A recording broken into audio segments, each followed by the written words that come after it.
Welcome to another wonderful Brenda Maxfield audiobook. We are excited to have you with us. Before we begin the story, please like and subscribe to our channel and share it with friends. This allows us to continue adding free clean Amish Romance audiobooks for you to enjoy. The following title is copyrighted by Brenda Maxfield, Amish Romance author. Now, find a comfortable spot, relax, and enjoy the story. The Fire, Book 3 of Mellie's story. Chapter 1. And I will bring the third part through the fire, and will refine them as silver is refined, and will try them as gold is tried. They shall call on my name, and I will hear them. I will say, It is my people, and they shall say, The Lord is my God. Zechariah 13 verse 9, King James Version. Mellie. Obadiah's soft brown eyes met hers. Mellie cleared her throat, her eyes darting to where Caleb Glick sat, talking and laughing with a group of young single men. What would Caleb think if she said yes to Obadiah? Would he even care? She willed his eyes to look at her, but to no avail. Caleb was oblivious to her presence. She ran her hands down her crisp white apron and nodded. That'd be right nice, she said to Obadiah, her voice quiet. She tried to put some enthusiasm into her tone, but even to her own ears, her words fell flat. But Obadiah smiled, his own enthusiasm seeming to make up for her lack. I'll see you then. We can meet at the end of the drive. He inclined his head, gave her a conspiratorial nod, and turned to leave. Mellie glanced around, wondering if anyone saw their interchange. She didn't have to wonder for long. Her sister Beth hustled right over. You were talking to Obadiah, she said under her breath. What did he want? Mellie shrugged. Nothing. Beth took her arm and pulled her to the side of the room. Did he ask to escort you home from the singing? Mellie sighed. Yes, he did. You didn't agree, did you? Beth's eyes bore into hers. Tell me you said no. Mellie grimaced.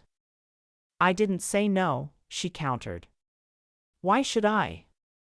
He asked, didn't he? Mellie, Beth's voice went quiet. Regret surged through Mellie's stomach. Beth was right. Why had she agreed? Oh. What have I done? Mellie asked. Beth hauled her outside to the front porch. The November air nipped at them both. Mellie shuddered and put her arms around herself, trying to stay warm. It isn't too late. Just tell him you can't. How can I do that? What excuse can I possibly give? Beth shook her head. Tell him you're in love with Caleb Glick. Mellie's mouth dropped open. I could never do that. You know perfectly well that I could never in a million years say such a thing. Beth let out her breath in a groan. No. Of course, you can't. But wouldn't it be easier if we could just tell the truth? All this secrecy around courting is a burden. It's our way, Mellie said simply. Beth was shivering now, too. It's downright glacial out here. Let's go back inside. Ruthie will wonder where we've gotten to. Beth moaned. Let her wonder. Whatever our brother saw in her is beyond me. Beth. Mellie scolded, although she felt the exact same way. And as of today, we have another sister-in-law, Beth declared. Jenny is the complete opposite of Ruthie. Besides, I won't have to live with Eli and Jenny. The new couple is moving around back to the grandpa house here on her folks' place. Yes, but living with Jenny would be child's play compared to living with Ruthie. Mellie laughed. You're right at that. The screen door burst open. There you are. Ruthie cried, stepping outside. What are you thinking? Get back in here. We've got work to do. Most everyone is done with eating, and the dishes are up to the ceiling. Yes, Ruthie, we'll be right in, Mellie said. She wasn't one to shirk her duties at her brother's wedding feast, nor was she eager to continue this conversation with Beth. The less said about both Obadiah and Caleb the better. Ruthie let the screen door slam as she swirled back inside. Mellie, what are you going to do if Caleb asks you to? What then? Beth's face was close to hers. What then, indeed? Despite your prediction that he'd come running to me after you broke it off with him, he hasn't made a move. That's not true. You yourself said he was coming by your sweet shop more than necessary. Maybe so. Mostly, he asks about you. He has to have some excuse to stop by, doesn't he? Mellie pressed her lips together. She supposed what Beth said was true, but didn't Caleb realize how tiresome, how hurtful it was when all he asked about was Beth? Hurtful? She scoffed.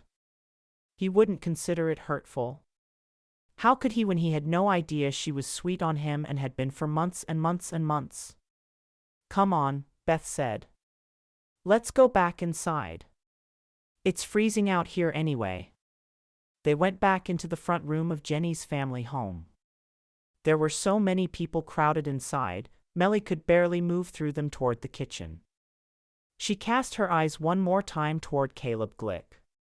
At that very same moment, he looked up and their gazes locked. A shiver of delight flashed through Mellie before she pulled her eyes away and continued pressing through the crowd. How could Caleb not know her feelings? She wasn't good at concealing things. Nor was she good at hiding her thoughts. Well, she'd simply have to get better at it. She was growing weary. Weary of carrying a torch for a boy who only thought of her as Beth's younger sister. She looked ahead at Beth's back as she followed her through the room. Beth would be returning to Meadow Lark the next day, where she was the new schoolteacher. She missed Beth terribly when she was gone, but a part of her was glad Beth was going back. It was hard to compete with someone so dear. And it was hard to remain pure of heart when all you really wanted was for the boy who loved your sister to love you instead. The next youth singing was 5 days after Eli's and Jenny's wedding. Mellie dreaded going. Since she had told Obadiah he could take her home, she bemoaned her quick acceptance more and more. Why had she said yes anyway? To spite Caleb? To show him that boys were attracted to her? Mellie's face burned with shame. What was happening to her? When had she begun to act in such an unseemly manner? Gabe's taking us, Faith told her as she changed her cap. Faith tucked a stray wisp of hair behind her ear. I'm a bit excited to tell the truth. You haven't been to a singing for at least a month, Mellie said to her younger sister. So of course, you're excited. Do you think anyone will ask to give me a ride home? Thinking of Obadiah, Mellie tensed, and then, pushing away her thoughts, she smiled. Yes. Our brother, Gabe. He'll be happy to take you home. Faith groaned and gave Mellie a playful swat. That's not what I meant, and you know it. Mellie giggled. It will happen soon enough, Faith. Don't be in a rush. And how about you? Faith asked. Mellie looked in the hand mirror to check her hair. There's nothing about me, she said breezily, putting down the mirror. Eager to change the subject, she added, shall we go? The two of them exited their bedroom, hurried down the stairs and outside to where Gabe was waiting for them with the buggy. Mellie knew many of the youth were already at the Yoders where the preaching service had been held that morning. In all likelihood, she and her siblings would be the last to arrive at the singing. No matter. She didn't relish the evening the way Faith did. In fact, she was dreading it. Could she tell Obadiah she'd had a change of heart? Beth had been right. It wasn't fair to give Obadiah an indication of interest when her affection lay elsewhere. But what was she to do? Wait around forever for a boy who might never want to date her? Growing old and withering up as a lonely old spinster didn't sound all that appealing to Mellie. She sneered at herself. Oh, the words I think of to describe things, she thought. But still, a spinster? She had different ambitions. Gabe found a space at the end of the row to squeeze in their buggy. Faith was out the door almost before the horse came to a stop. Faith! Wait for me, Mellie said, scurrying to catch up. Thanks, Gabe, she tossed over her shoulder. Hurry yourself up, Faith called, striding rapidly to the barn door. Once inside, Mellie blinked, adjusting to the lantern light. She scanned the crowd, looking for Caleb. Would he be there? Or had Beth's presence at the wedding upset him enough to stay away from the gathering? And then she saw him. He stood near the far wall, alone, a brooding look on his face.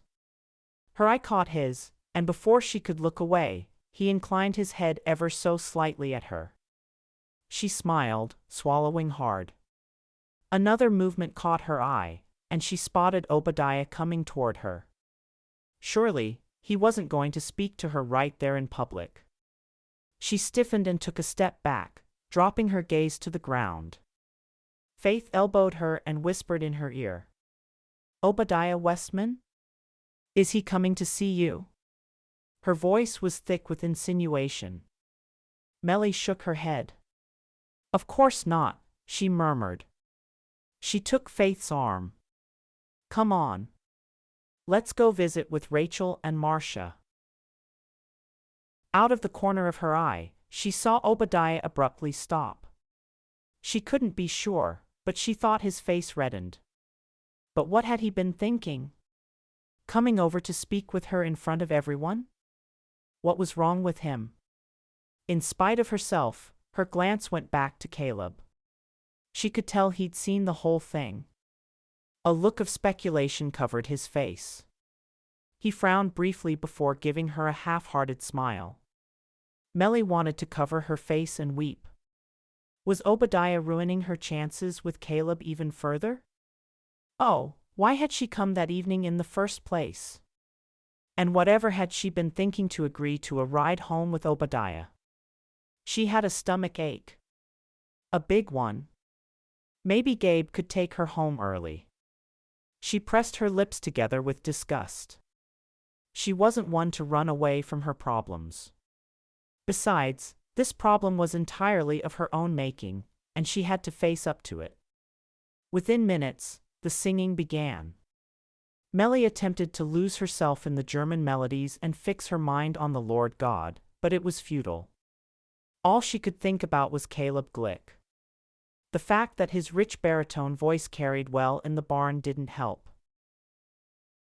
When the final more fast-paced songs were sung, Mellie's stomach felt worse. In a short time, she'd have to climb into Obadiah's buggy. She lingered around the trays of cookies and drank her hot chocolate as slowly as possible. Faith stood beside her, her cheeks rosy and an inviting smile on her lips. Mellie cringed. What was her sister doing? Advertising her willingness to jump into any boy's buggy? You and Gabe can go on without me, Mellie said, bracing herself. Faith froze, her eyes wide. I knew it. Someone has asked you to ride with him. Who is it? Obadiah. Mellie sighed. You can ask all you want, Faith Fisher, but you know I won't whisper a word about it. Faith scowled and leaned close. Sometimes, I hate our traditions, she said in Mellie's ear. Mellie should scold her sister for such an admission, but right then, she wasn't feeling so friendly toward them herself. She squeezed her sister's hand and slipped outside the barn.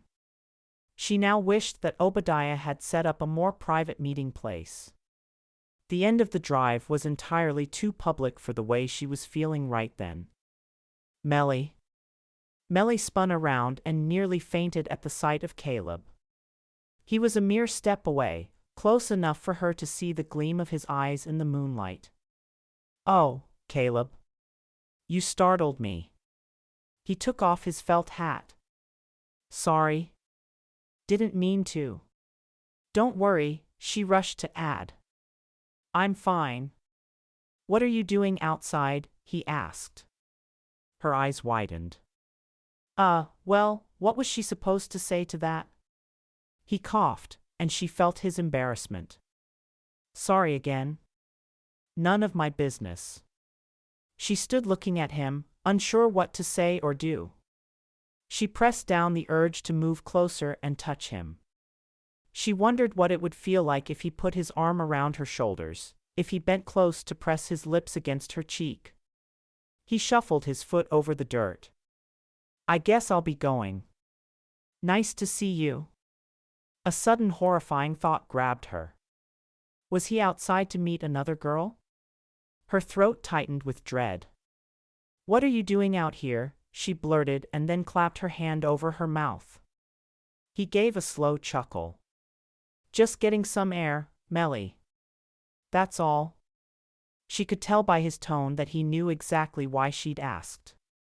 And he sounded amused. Amused. She was glad for the dark because she felt her cheeks go flaming red. What a silly girl she was, mooning over someone who didn't care a fig about her. You have a nice evening, he said, taking a step back. There was hesitation in his voice, and perhaps a whisper of regret. She nearly snorted out loud. What could he possibly be regretting?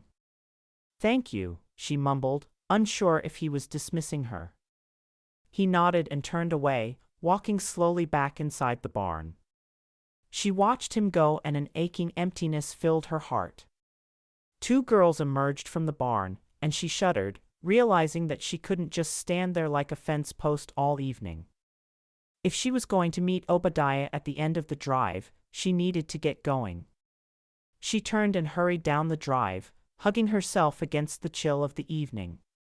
Next to the road, she stepped behind a large elm tree, hiding herself while she waited.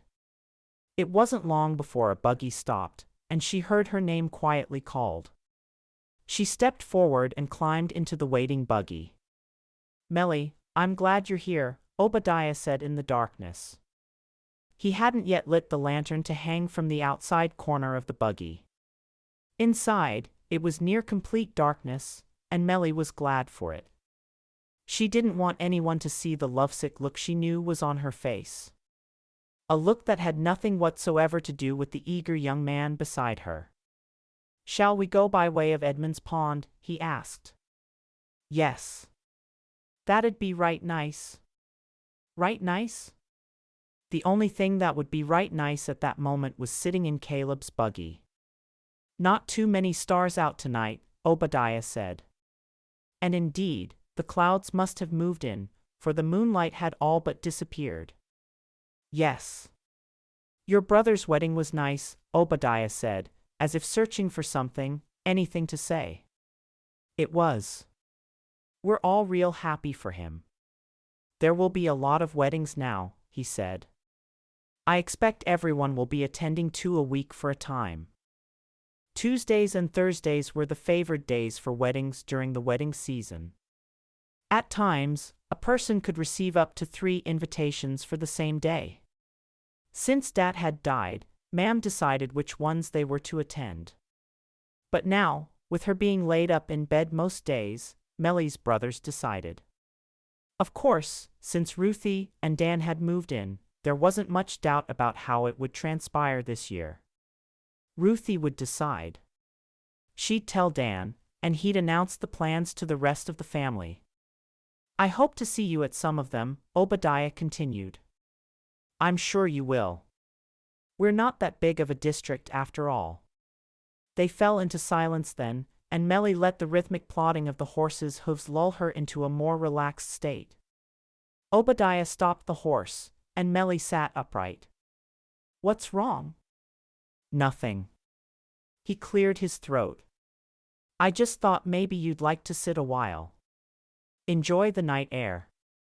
Enjoy the night air? It was downright cold. A sudden panic grabbed her. Was he wanting to hold her hand? Put his arm around her? She went stiff as a plaster cast. Why had she ever agreed to this? She pressed herself against the side of the buggy and wished she was anywhere but there. Obadiah had to realize her discomfort, for he went completely silent. She searched her mind frantically for something to say, but her lips remained in a tight line. She saw his dark shadow shift, and she clasped her hands tightly on her lap. She could barely make out the fact that he was holding the reins with only his right hand only. Where was his left? Did you want to walk a bit? She asked abruptly. Walk? The suggestion clearly caught him off guard. I like walking. But we might be seen, he said. She hadn't thought of that. All she'd wanted was to do something in case his hand was coming for hers. It was a ridiculous idea. We can if you want, he said, sounding eager to please her. And then, she knew she couldn't do it any longer. Obadiah Westman was a lovely young man. He deserved to court a girl who liked him. Not that she didn't. She did like him. In fact, if it weren't for Caleb, she might more than like him. She blew out her breath, feeling the familiar pinch around her heart whenever she thought of Caleb. Mellie? Can you take me home, Obadiah? She said, her voice barely above a whisper. There was a long silence, and she was ashamed. He shifted again, and this time she saw the silhouette of both hands taking the reins. Without a word, he urged the horse forward, and tears filled her eyes as the buggy wheels went round and round, carrying her back home. Chapter 2. Obadiah approached Mellie's farm slowly. Of course, he wouldn't take her up to the porch as that wasn't done. He would try to remain hidden, probably even more so than usual, given her rude treatment and the abrupt end to their evening. She glanced toward the house. By the looks of it, she'd beat Faith and Gabe home. She wasn't sure how she was to explain that. But it didn't matter. She was anxious to go straight upstairs to her bedroom and burrow under the covers. Perhaps if she willed it hard enough, she could disappear for a week or so. Obadiah reined in the horse and let Mellie off on the road with a curt goodbye. She felt too horrid to say anything. Silently, she slipped out of the buggy and ran up the drive and around to the side door. She opened it as quietly as possible and slipped off her thick-soled black shoes. She laid them on the rag rug and then took off her cape to hang it on its peg. She tiptoed through the washroom and into the kitchen. "What are you doing home so early?" came Ruthie's shrill voice. Mellie stopped short and stared at Ruthie, who stood over the sink with a glass of water. "I'm tired."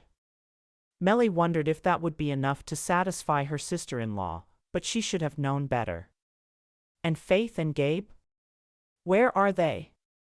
"They're coming later." Mellie continued through to the dining area, but Ruthie followed her. "Who brought you home then? Obviously, it weren't no boy, or you'd still be out." Mellie felt her cheeks go hot. "Ruthie, I'm tired. Can we talk in the morning?" Ruthie's eyes bored holes in her. "I suppose." She drew out the words. "But when Faith gets back, don't you two be talking into the night. I got 4 children up there who need their sleep, you know." Mellie forced herself not to roll her eyes. She was fully aware of the 4 children up there. For the millionth time, she wondered why Ruthie felt it necessary to keep bringing it up. "Night, Ruthie," she said, hurrying up the stairs. "Watch that top step." Ruthie called from behind her. "It squeaks something fierce. You'll wake them up." Mellie nodded but didn't turn around. It wouldn't be the squeaky step that woke the children. That was for sure. Mellie didn't go right to sleep. Instead, she got out a piece of paper and began a letter to her sister. "Dear Beth, you've only just left a few days ago, and here I am missing you again. I just got back from the youth singing. Obadiah." Mellie stopped and chewed the end of her pencil. She couldn't tell Beth about the evening, it was too awful. She wadded up the piece of paper and tossed it into her bedside drawer along with her pencil. She shoved it closed and stared at the wall. With a sigh, she extinguished the lantern and dove deep under the covers. She fell asleep before Faith returned. The following week, Mellie buried herself in baking. She spoke little, keeping to herself. She wondered if she was nursing her wounds or if it was shame that kept her subdued. She prayed every day that no one from the Westman family would come to her shop. Which was silly, even if someone did come, no one in Obadiah's family would know how she'd treated him. Their bungled courtship would forever remain a secret. She and Beth were a bit strange in that respect, for they tended to share about their affections, against traditional practices. It was Thursday afternoon, and Mellie was on her knees, wiping down the lower shelf in her display case. If she didn't keep on it, wayward crumbs became a tasty invitation to critters. The bell over the door rang, and in her haste to get up and greet her customer, Mellie knocked her head against the shelf. "Ouch," she cried and then giggled.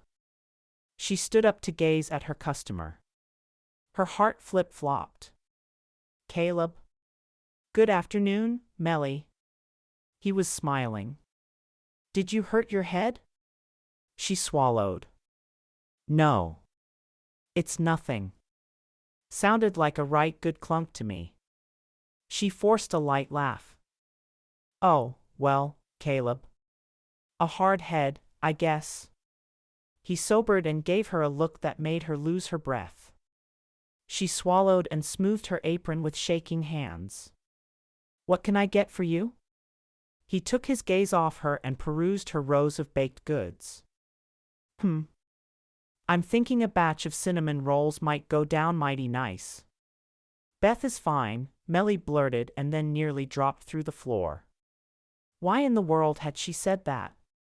Even if it was what Caleb usually wanted to know. He stared at her, his brows raised. "I didn't ask." She inhaled sharply. "No. No. You didn't.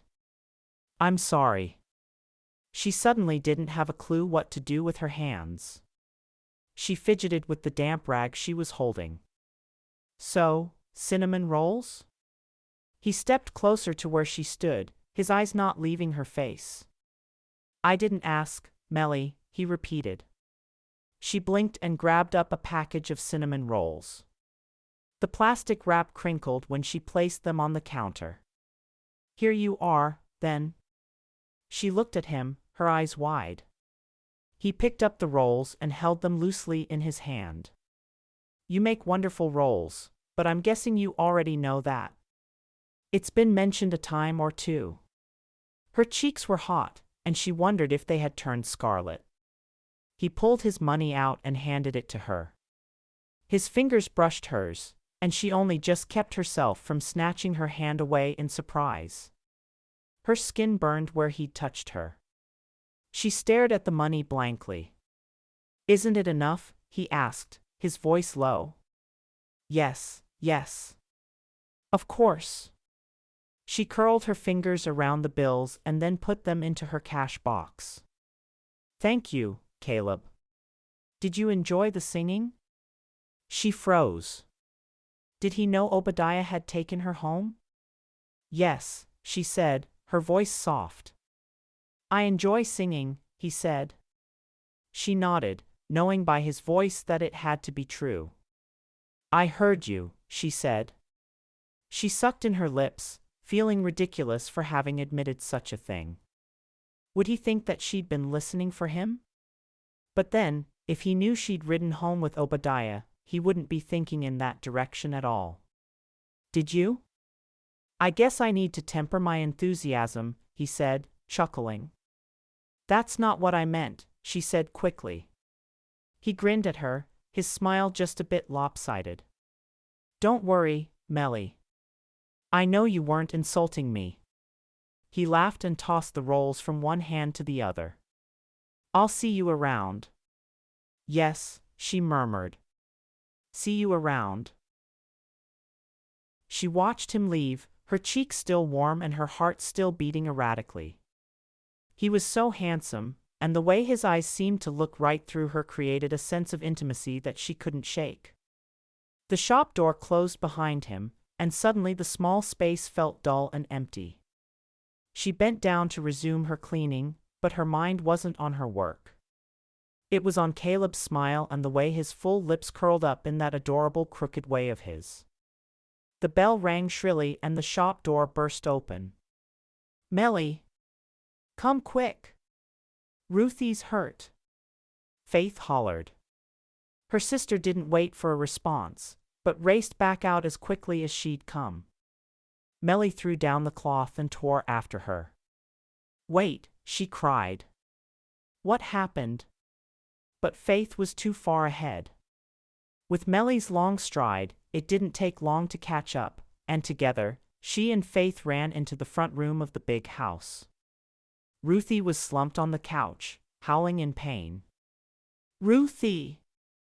Mellie cried. What happened? I fell, she sputtered.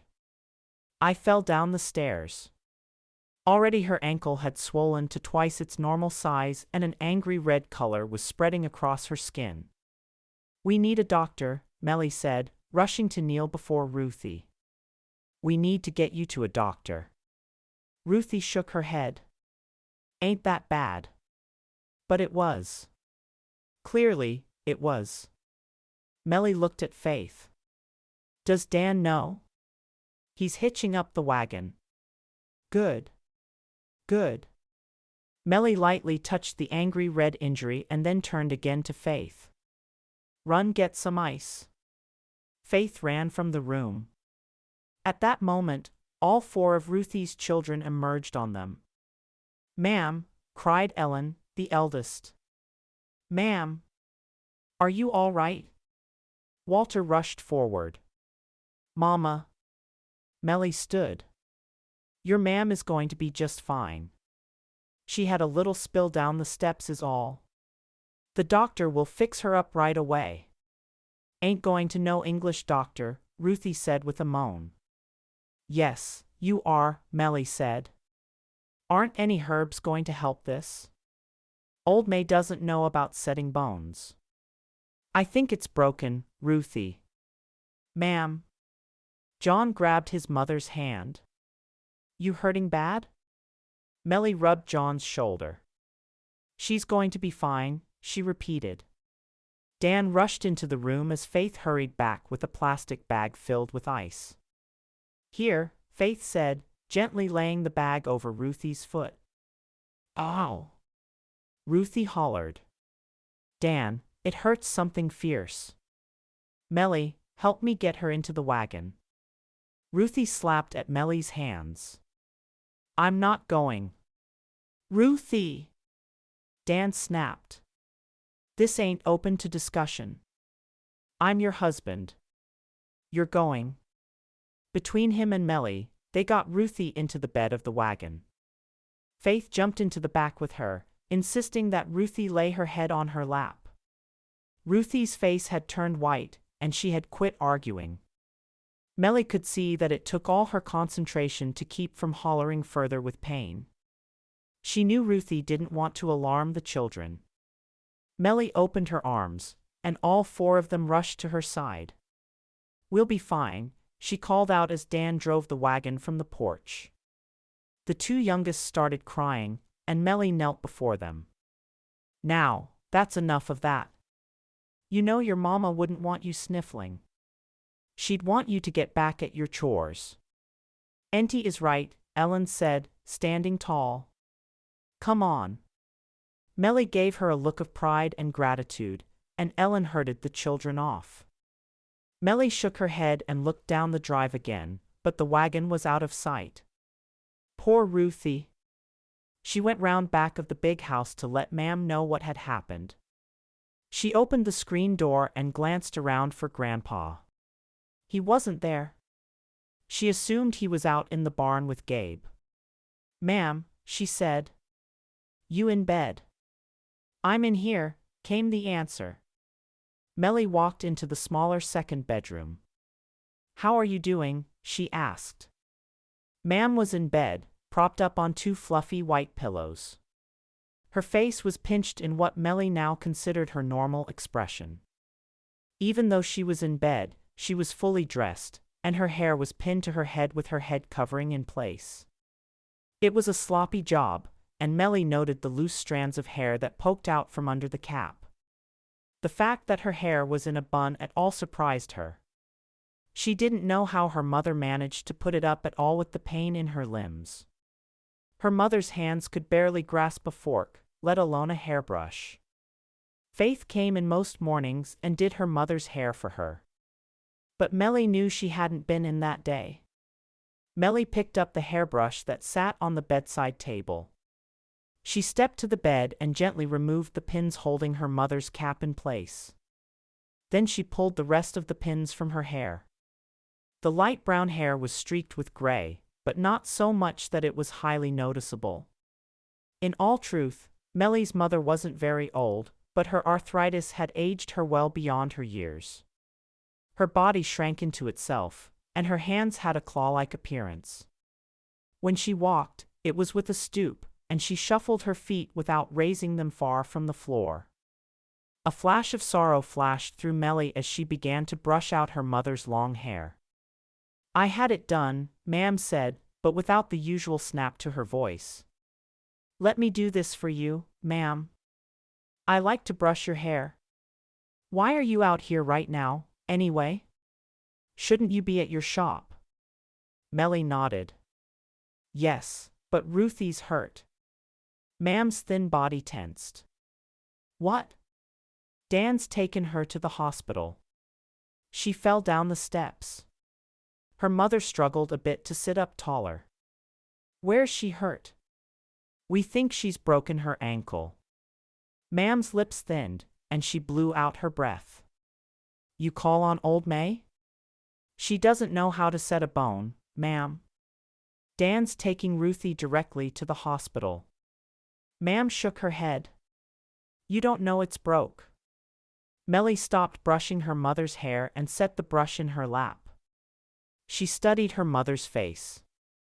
"I don't understand you sometimes," she murmured, hoping her mother wouldn't think her words disrespectful. Her mother's watery eyes rested on her, but she said nothing. Mellie gulped in air and continued. "I know that we have our own ways of doctoring, and you know I love old May. She's helped us plenty of times." "She brought you into the world," Ma'am interjected, a stiffness in her voice. "I know. And all the rest of us, too." "I know, ma'am. But there are limits to what she can do." Mellie fiddled with the brush in her lap, turning it over and over in her hands. Even the bishop would go to the hospital for a broken bone. Ma'am's head jerked to the side, and she stared out the window. Mellie put her hand on her mother's arm. "Why do you fight it so? And why won't you let us take you to an English doctor? I know you don't want to spend the rest of your days in bed." There, she'd broached it again. Mellie nearly cringed, waiting for her mother's retort. But it didn't come. Her mother hadn't moved, and she could see that her lips were pressed firmly together as she continued staring out the window. "Ma'am," Mellie said gently. Ma'am's eyes shifted, and without moving her head, the woman glared at her daughter. "I'm right tired of you bringing this up. I know you are. But just think, what if the doctors could help you? Wouldn't that be wonderful good?" The air seeped out of her mother, and her body seemed to grow even smaller on the pillows. Mellie held her breath. Silence echoed through the bedroom as she waited. After a long moment, she gave up and returned to brushing her mother's hair, knowing the subject was closed. Once again, Mellie didn't reopen her shop that day, regretting the fresh-baked goods that hadn't sold before Ruthie's accident. She supposed she could sell them the next day at a discount, but she hated to do that. If they tasted day-old, she might lose a customer. Or the customers might get used to reduced prices, which wouldn't do her family any favors. The money she brought in helped run the household. Not hugely, farming provided most everything, but still, her shop profits were a definite help. What with Dan and Ruthie and the children coming to live with them, there were more mouths to feed and more expenses in general. She only ran back out to her shop to pick up 2 remaining packages of cinnamon rolls. She planned to serve them for supper, hoping they might cheer up her nieces and nephews. The children had hung about the porch all afternoon, waiting for their mother to return. Mellie got supper on the table, setting places for Faith, Ruthie, and Dan. They would be hungry when they got back. She wondered at their long absence, thinking they should have returned by then. Grandpa presided over the table, leading them in silent prayer. Mellie fixed a plate for Ma'am, and Ellen ran it out to the grandpa house. The meal was quieter than usual. When the sound of the horse's clip-clop resounded from the drive, everyone shot up from the table and rushed outside. Faith was in the back of the wagon with Ruthie. Ruthie's leg was plastered with a cast nearly reaching her knee. "Ma'am," the children all cried together. Before Dan even had the wagon stopped, they were climbing in. "Children, don't get too close," Faith said, shooing them back with her hand. "You'll get your chance to hug her. Let your dad get her into the house." Ruthie looked beyond exhausted. She smiled at the children, but the lines around her mouth were etched deep. "So, it was broken then?" Mellie asked Faith. Faith nodded. "She fractured it. She's to have the cast on for 6 or 7 weeks." Mellie drooped. That was a long time to have Ruthie off her feet. She wondered whether she'd have to give up her shop for the next couple months. She couldn't see how Faith could run the household by herself, and someone had to watch the children. It was going to be a very long 6 or 7 weeks. Chapter 3. Mellie snapped the reins on the back of Missy as she pulled into the lot of the feed and supply. The family had agreed that Mellie would open the shop during the afternoons, but in the morning, she was to help Faith with the household duties. Mellie was glad to help Faith out. Although, she worried about what staying closed every morning would do to her sweet shop's business. Nevertheless, being open in the afternoons was better than nothing. She was at the feed and supply to pick up 3 more 50-pound sacks of flour. She was nearing the last of what she had at home. She halted the cart and jumped down to loop the reins over the hitching post, and then she entered the shop and went directly to the counter. "Why, Mellie Fisher, I heard about poor Ruthie. How's she faring?" Mrs. Troyer asked in her high-pitched warble. "She's doing as well as can be expected," Mellie answered. In truth, Ruthie was frustrated, impatient, and even looser with her scalding observations than usual, but Mellie wasn't about to share that with the Troyers. "We were so sorry about her fall. Hope she's up and about soon." "Thank you, Mrs. Troyer," Mellie said. "I'll tell her you said so." "Do that, child.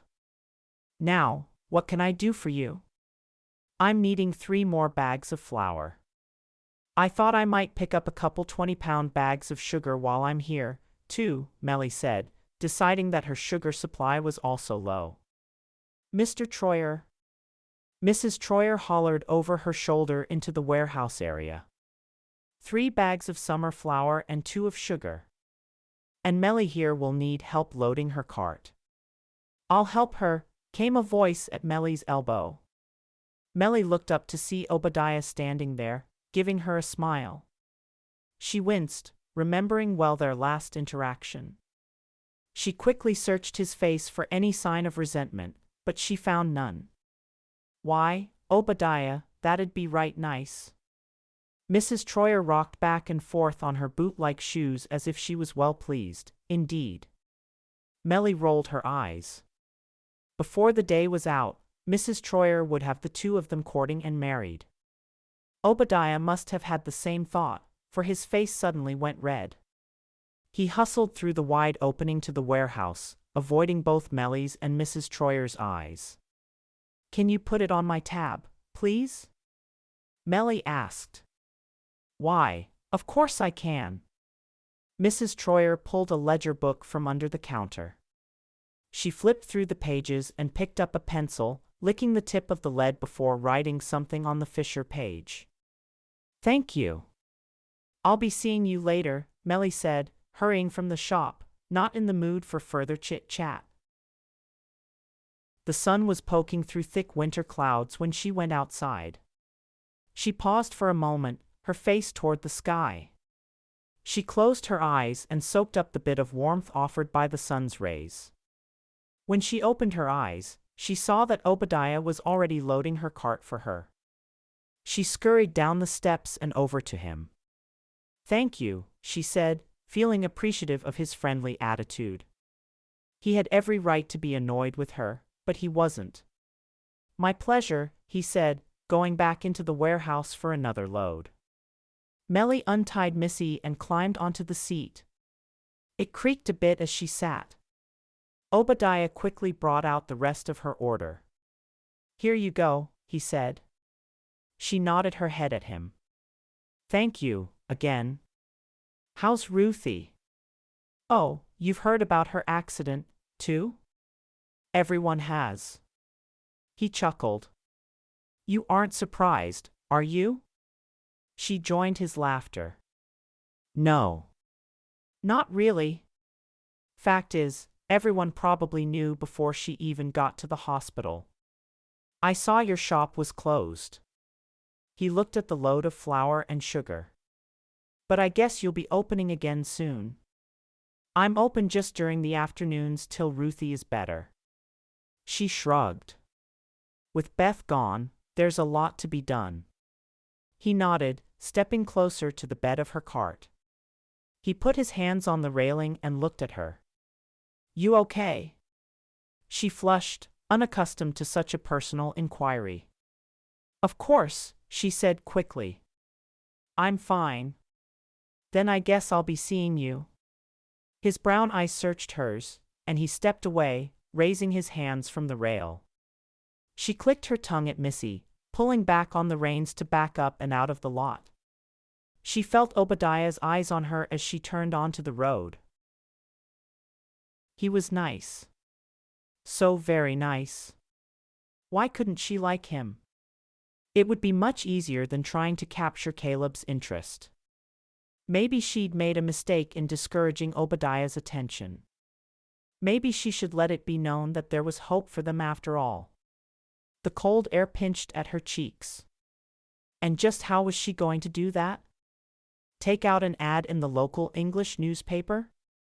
Or gossip about herself to her friends? She shook her head. Such foolishness. She grimaced as she imagined Caleb's face if he heard such stirrings. "Oh, what will he care anyway?" she thought. Honestly, she needed to get herself in hand. The trip home didn't take long. When she drove up to the barn, Dan met her at the door. "You back already, Mellie?" "Yes." "Can you help me with the bags? Don't you want them in the washroom off the kitchen? You know the mice might get into them out here." "Maybe. But the cats keep it pretty safe, don't they?" She laughed, remembering the last offering one of the barn cats had left on the front porch only 1 week earlier. "Still, I think I'll put them in the washroom." Dan climbed into the cart with her and drove the cart close to the side door. "Thank you, Mellie." "What for?" "For changing your schedule to help with everything." Mellie looked at her tall, lanky brother. His eyes were on hers, and she saw a rare moment of understanding in them. He knows how difficult his wife can be, she thought. And for some reason, the realization comforted her. Which was a good thing, because no sooner did Mellie go into the house, but Ruthie started in. She was perched on the kitchen rocker as if it were a throne. "About time you got back," she said. Faith hasn't got the beans to boiling yet, and you know how long they take to become flavorful. Mellie sighed and got herself a drink of water. You remember that I'll be in the shop during the afternoons from now on. Ruthie made a face. My leg is hurt, not my ears. I heard the plan. No one seems to care that I think it's foolishness. You're needed here, Mellie. Here in the house where women belong. Mellie swallowed the quick retort that sprang to her lips. I'll get the beans started, she said. Ruthie clucked her tongue. No one listens to me around here, she said. With her back to Ruthie, Mellie made a face. If only she had a choice whether she wanted to listen to Ruthie or not. The woman's voice was everywhere. The next few days proved to be a rocky start, but with time, the household began to take on the rhythm of its new routine.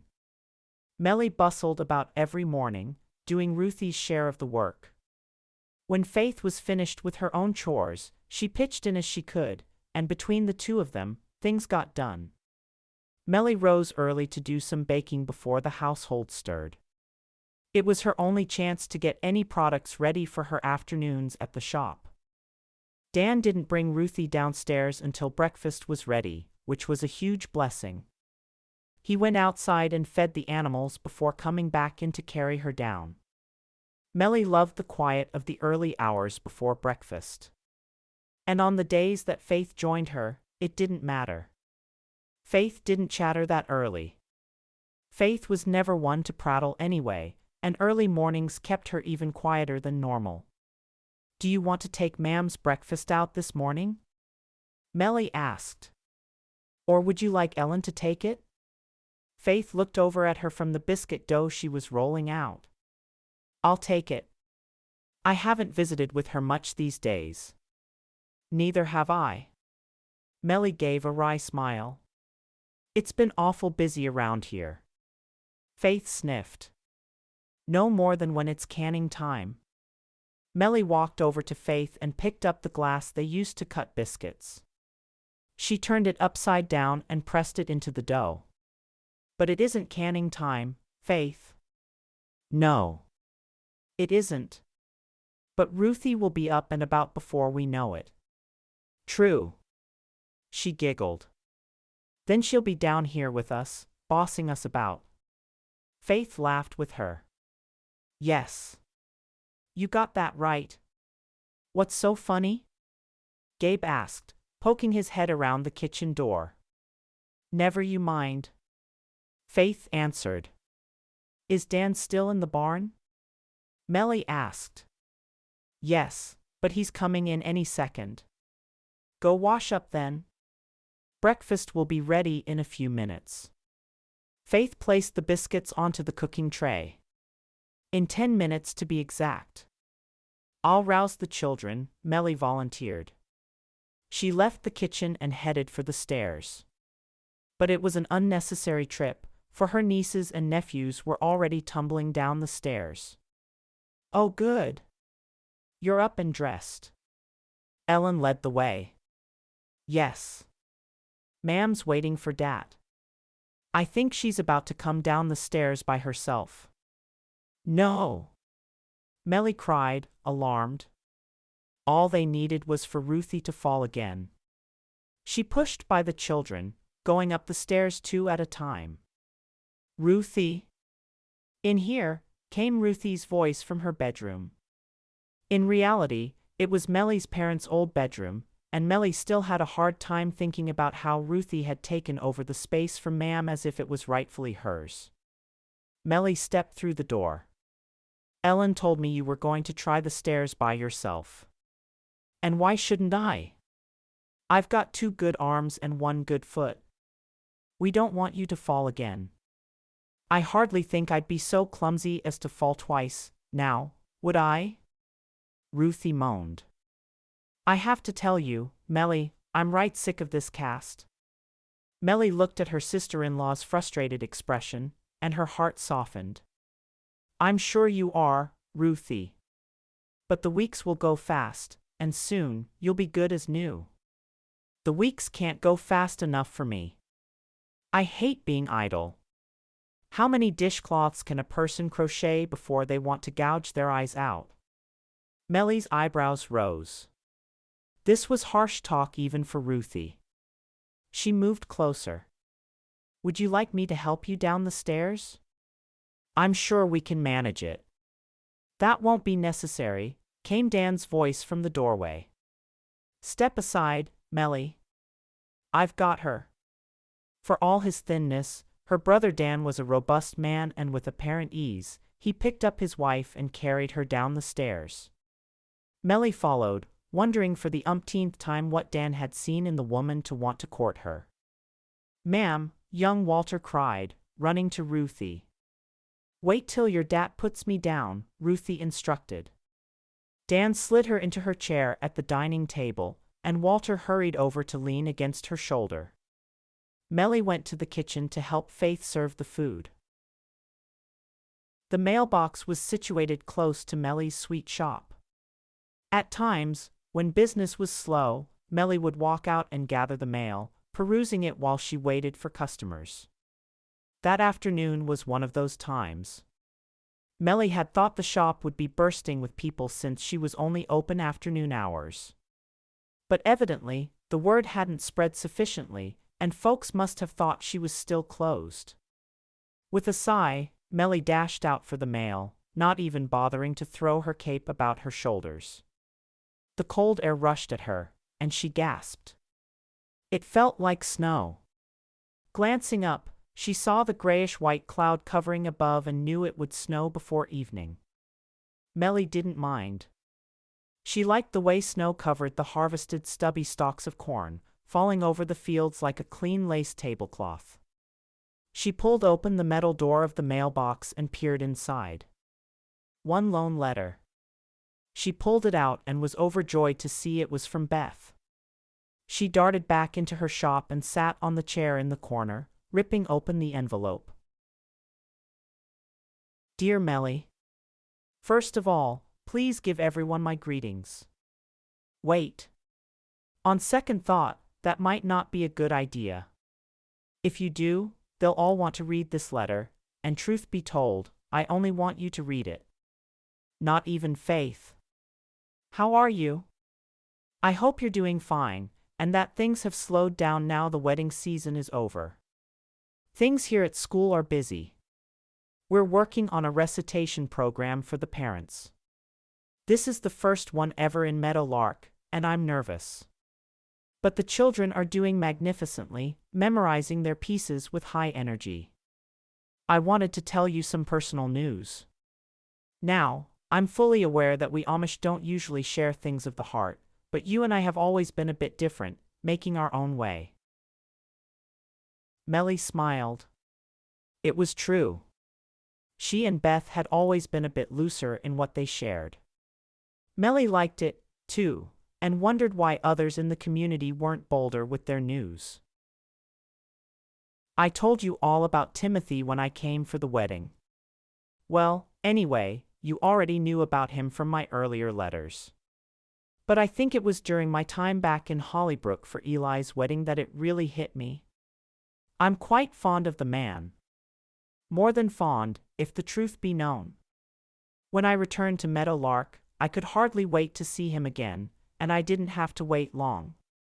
He came to pick up his girls from school, and he stayed a minute to talk with me. Oh, Mellie, I can hardly contain my joy. He's courting me now. Serious courting. I've become like a quivering bowl of jelly around him. It's like I can't look at him enough. I can't hear his deep voice enough. I can't be with him enough. I am doomed. But a good kind of doomed. You know that I didn't want to get serious about anyone because of my teaching. I still love to teach. It suits me as if I was made for it. But with Timothy, I have no choice. I must be with him. I am driven to him. After we marry, this isn't official as we haven't been published, so please say nothing. I will continue to teach until I am with child. Timothy's mother will continue to watch Benny for us. Of course, when I am expecting, I will have to resign. But later, many years later, Timothy said I can teach again if I wish. He understands my need to teach. And like you told me, Mellie, in the meantime, I will have my own parcel of children to teach right at home. I never thought I could be so thrilled with the prospect of marriage. Mellie paused and wiped a tear from her eye. It was good to read Beth's words. It was good to hear how in love she was. Mellie blew out her breath in a sigh. Beth had been right to break it off with Caleb. He had never caused such emotion in her like Timothy did. Had Beth felt this way about Caleb, she would have never moved to Meadowlark. But she had moved. I have been pondering this for a while. Do you think that Caleb should be told? When he hears the news, once it's made public, he's going to wonder. My excuse for breaking up with him was my teaching. And now, here I am, going to marry another. Since Timothy is a widower, we probably won't wait till next year's wedding season. Timothy plans to speak with the bishop about it. Then we will come to Hollybrook and speak with Mam and Dan. Oh. You'll get to meet Timothy. You will love him as I do. He's a wonderful man. If you feel that Caleb should know, please tell him. Or perhaps, I'm being silly about this. I do know that Caleb won't breathe a word of it. I guess I'm still feeling guilty about spurning him. But if I hadn't, I would never have met Timothy. Mellie, you must think me crazy. I've gone on and on like a lovesick dove. Perhaps that's what I am indeed. But how I thank the Lord God for his blessings. Write soon. I'm eager to hear your thoughts. Much love, your sister, Beth. Mellie refolded the letter and slipped it back into its envelope. She tucked it beneath her apron where no one would see it. She was happy for her sister. Truly happy. Her mind flitted to Caleb. Would he care about Beth's upcoming marriage? Should she tell him, or warn him? That's really what it would be, a warning, so he wouldn't be blindsided with the news when it came out. It sounded like Beth planned to be married in Meadowlark if they were talking to the bishop there. Mam wasn't going to like that. In fact, could Mam even travel that far to attend? Mellie needed to talk with Beth. It didn't seem proper for her not to be married right there in Hollybrook. The bell over the door rang, and Mellie jumped, almost as if she was guilty of something. One of her regular English customers, Mrs. Adams, smiled at her. "So glad you're open again, dear," she said. She went right toward the cinnamon raisin bread. "My hubby's been complaining about no bread for a few days, so I thought I'd come by on the chance you'd be open." The thin woman nodded toward the door. "You might want to put a sign out there with your new hours. I've heard other folks wondering, too." Mellie stepped from behind the counter. "You're right. I'm sorry. Things have been a bit hectic lately. I'll be open afternoons for the time being. Just until my sister-in-law heals. Then it will be back to full days." Mrs. Adams grew concerned. "What happened to your sister-in-law?" "She fell down the stairs. She's doing well, except I'm stepping in for her at the house." Mellie didn't mind sharing a bit of family news with the woman. After all, she'd been a loyal customer for years. Mrs. Adams nodded. "Well, I'm glad she'll be all right. That's your brother Dan's wife, isn't it?" "Yes, it is." Mrs. Adams grabbed up 2 packages of chocolate chip cookies. "I think this will do it for today, dear. What do I owe you?" Mellie added up her total and took her money, which she tucked in the cash box. "Thank you, Mrs. Adams. I hope to see you again soon." "Oh, you will, dearie." With a cheery smile and a nod of her head, the woman left the shop. Mellie pressed her hand over where she'd hidden Beth's letter. Her mind was awhirl with the news. So Beth was to be married. She closed her eyes and dreamed of the wedding. She wished she knew what Timothy looked like so she could envision him, too. Funny. In the past, when she'd envisioned her sister's wedding, her sister was always standing next to Caleb. What a relief to know that it wouldn't be Caleb standing next to Beth anymore. Chapter 4. The bell over the shop door rang again, and Mellie greeted 3 more customers. The rest of the afternoon remained busy, much to Mellie's relief. Her short absence over the last days hadn't made her customers totally forget about her. When it was near closing time, her shelves were nearly bare.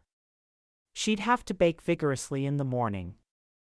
She took out her cloth bag and was placing the leftover goods inside to take home when the bell rang again.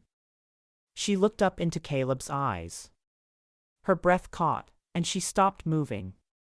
"Hello, Mellie," he said. His voice was quiet and low. "Hello, Caleb. Back open, I see." "Yes." "How's Ruthie?" "Coming along." He stepped further inside, and the door clicked shut behind him. "How was business today?" She ran her hand over her hair, ensuring that it was tucked snugly beneath her cap. She blew out her breath and put on a smile. The letter resting close to her heart burned with its message. Caleb always asked after Beth. Was he going to this time? And how would she answer? Her heart beat wildly beneath her cape dress, and for one fleeting moment, she worried that Caleb would hear it. He walked along one of her display shelves, running his fingers over the smooth wood. "I only have a few things left," she said. "I was just packing them up to take home." "Must be mighty nice to have you in the family," he said. And then, as if realizing the meaning of his words, his cheeks grew red. Mellie forced a laugh. "Yes. The children like the cookies in particular. Oh, if only I was part of your family." He opened his mouth to speak, and Mellie braced herself. It was coming. She knew it was coming. He was going to ask about Beth. "I got a letter," she uttered, without giving him the chance to speak. He raised his brows. "Oh. Yes. From Beth." A wary look came over his face. Mellie stared at him. She couldn't help it. Every cell in her body yearned to know his reaction to the news. She's being courted. Her eyes didn't leave his face. She watched as his expression tightened. He seemed to have stopped breathing. The red left his cheeks, and he blinked rapidly. He took a step back and then raised his chin. "Is she now?" She couldn't read his tone. Mellie's hands fell to her sides. "Yes." He nodded slowly. And then, as if in slow motion, he moved closer to her until he stood directly in front of her. "He's from Meadowlark?" "Yes." "One of the parents." "So, he's been married before." Mellie nodded. "I see." He wasn't looking at her, his gaze seemed to be fixed somewhere above her head. But her gaze was on him. Every muscle, every curve of his face. The stubble on his chin that needed to be shaved again. The thick brows that framed his startling blue eyes. The chiseled cheekbones. Her lips parted as she continued to gaze. And then, he shifted his eyes to hers. Her head jerked back slightly in surprise, and her eyes widened. "That's good," he said. "Real good." "Does he mean it? Or is it just the proper thing to say? And she told you this in a letter?" Mellie nodded, her hand involuntarily pressing the envelope beneath her apron. "Strange. That she told you, I mean." "I know," she murmured. "But Beth and I have always told each other everything." He tilted his head and now seemed to be the one studying her. His gaze lowered and lingered on her lips. The moment became almost intimate, and Mellie didn't understand what was happening, what he was thinking. But then, just as quickly, it was over. He straightened his shoulders and let out his breath in a short sigh. Well, I'll let you get back to closing your shop. He stepped away from her and turned toward the door. Did you want something? I can unpack. No. I don't need anything. He hesitated, his back to her. She held her breath. Was he about to turn around and stay with her longer? Could they have a regular conversation? One that had nothing to do with Beth? The moment stretched, and she breathed a prayer that he'd turn back around. From a distance, she heard the sound of a horse and buggy approach and then pass by her shop. A crow screeched from some nearby tree.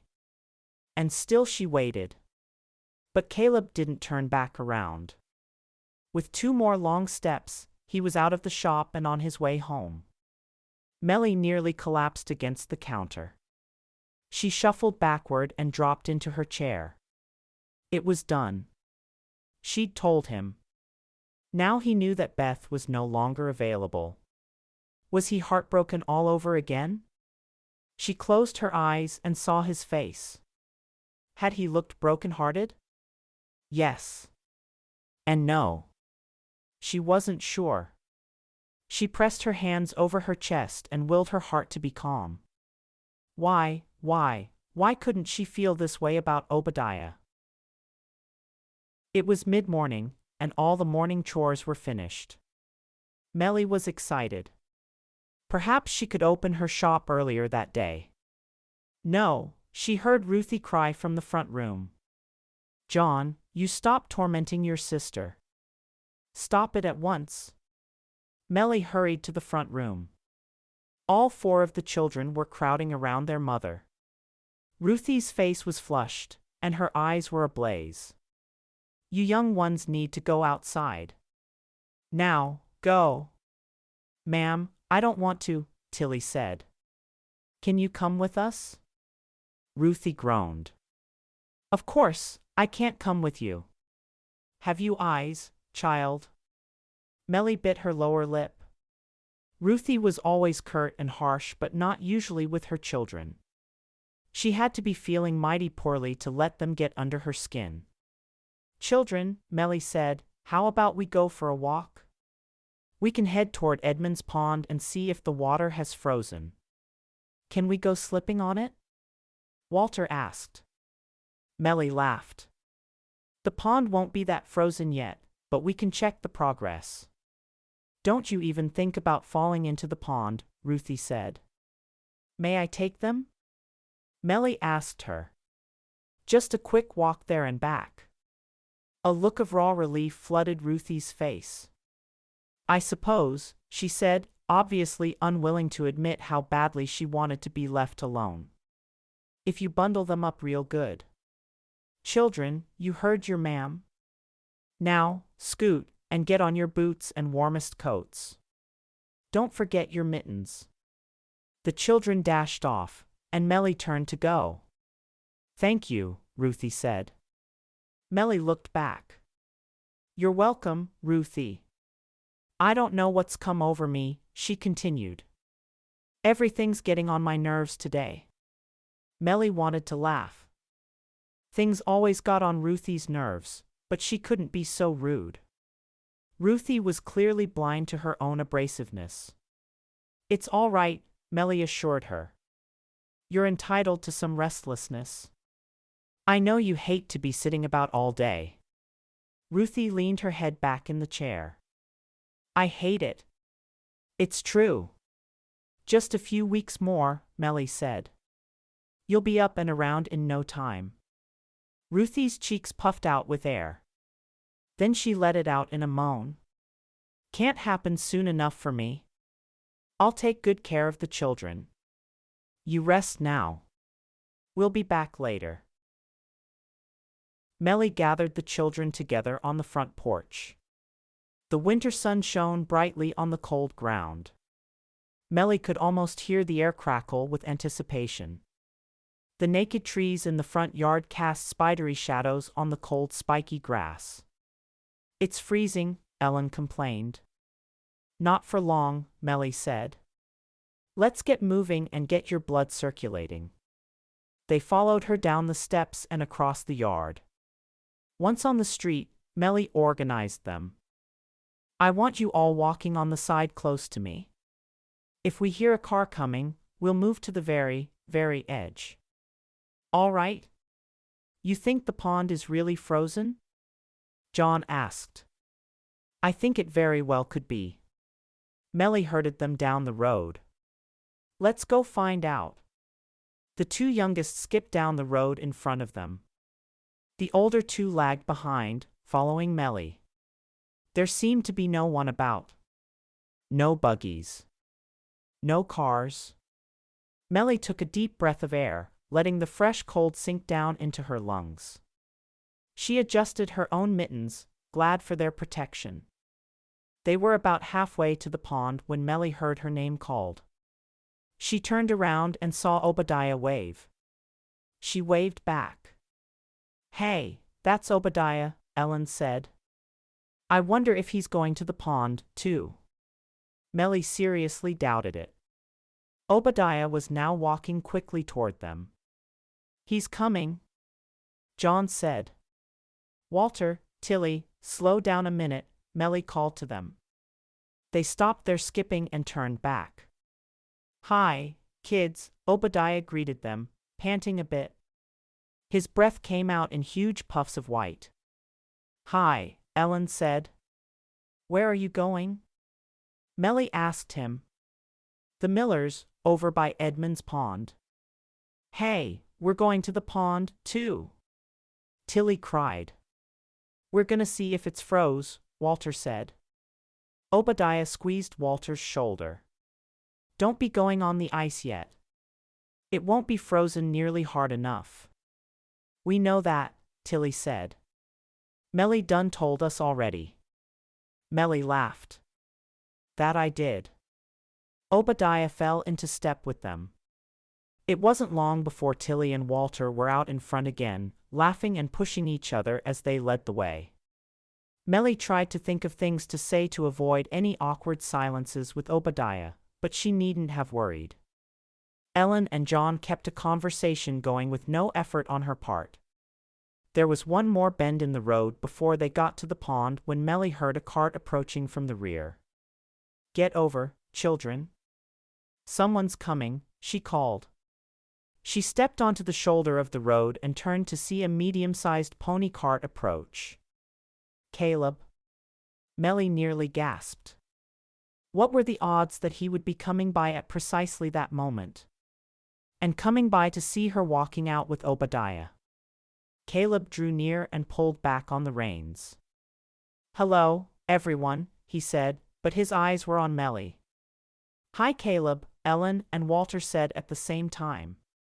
We're going to Edmund's pond, Tilly announced. To see if it's froze. Ah. You're wanting to slip and slide, aren't you? But the ice ain't strong enough yet, Walter said. No. I don't imagine it is. But soon. Maybe a couple more weeks. Caleb shifted in his seat and smiled at the children. Hello, Caleb, Obadiah said. There was a strange look on his face, and Mellie couldn't imagine what he was thinking. Obadiah, Caleb answered with a touch to the brim of his hat. You kids want a ride? Want to jump into the back of the cart? Can we? Ellen asked Mellie. Mellie's gaze darted to Obadiah. She knew he wouldn't be wanting to jump in the back of Caleb's wagon. But yet, they hadn't started the walk together, anyway. John had already hurtled himself into the cart and was sitting cross-legged with a pleased grin on his face. Can I sit up there with you? Tilly asked Caleb. Sure can, Caleb said. Long as it's all right with your auntie.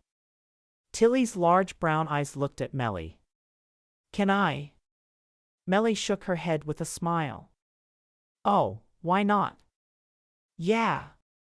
Tilly cried, and John leaned over and pulled her in with him. Ellen and Walter both scrambled into the bed of the cart. Mellie looked at Obadiah. "Enjoy your day," she said. He set his lips in a straight line and nodded. "See you," she said. "Soon," Obadiah replied. His voice was abrupt, and Mellie wondered if he was angry. Yet, he had no reason. She got into the back of Caleb's wagon and sat next to the 3 children. Tilly had already squirmed her way to the bench and was sitting quite proudly next to Caleb. Mellie clasped her hands in her lap. It felt as if the temperature had dropped 10 degrees since they'd started out. Caleb got the wagon underway, and they passed by Obadiah. Mellie smiled and was ready to wave at him as they passed, but his eyes were fixed straight in front of him. Mellie sighed. Well, what did she expect? Yet a part of her was disturbed. She didn't like any sort of conflict, and she was uncomfortable knowing things were strained with Obadiah. "All right. Here we are," Caleb said as he pulled the cart to a stop under a large oak tree. All the kids scrambled from the wagon and ran to the pond's edge. "You be careful," Mellie called, climbing down. "Don't you slip into the water. It's ice." "Like you said," Walter called. Tilly jumped up and down. "When can we slide across it?" "Not for a while," Caleb responded. "Come mid-January, it should be fine." Tilly took off to join the children.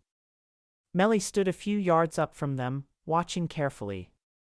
Ellen found something on the ground, and they all gathered around her, chatting.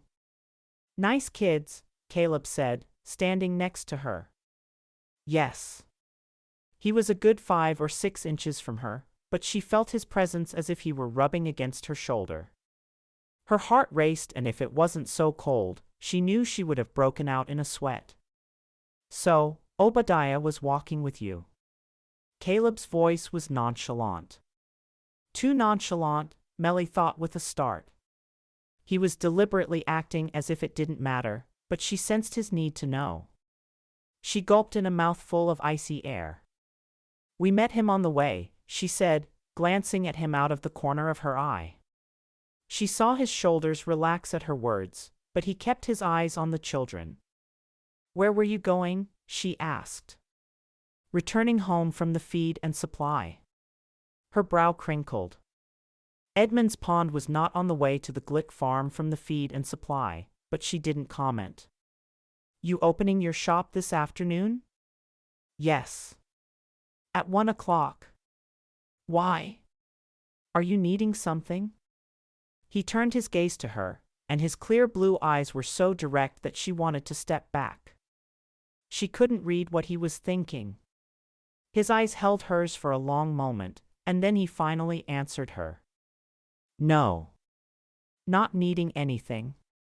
Just wondering is all." "Okay." She put on her best smile, but it faded quickly when he didn't smile back. She frowned. "What's wrong?" He grimaced. "Wrong?" He shook himself and rubbed his hand over his chin. "Nothing. Nothing at all."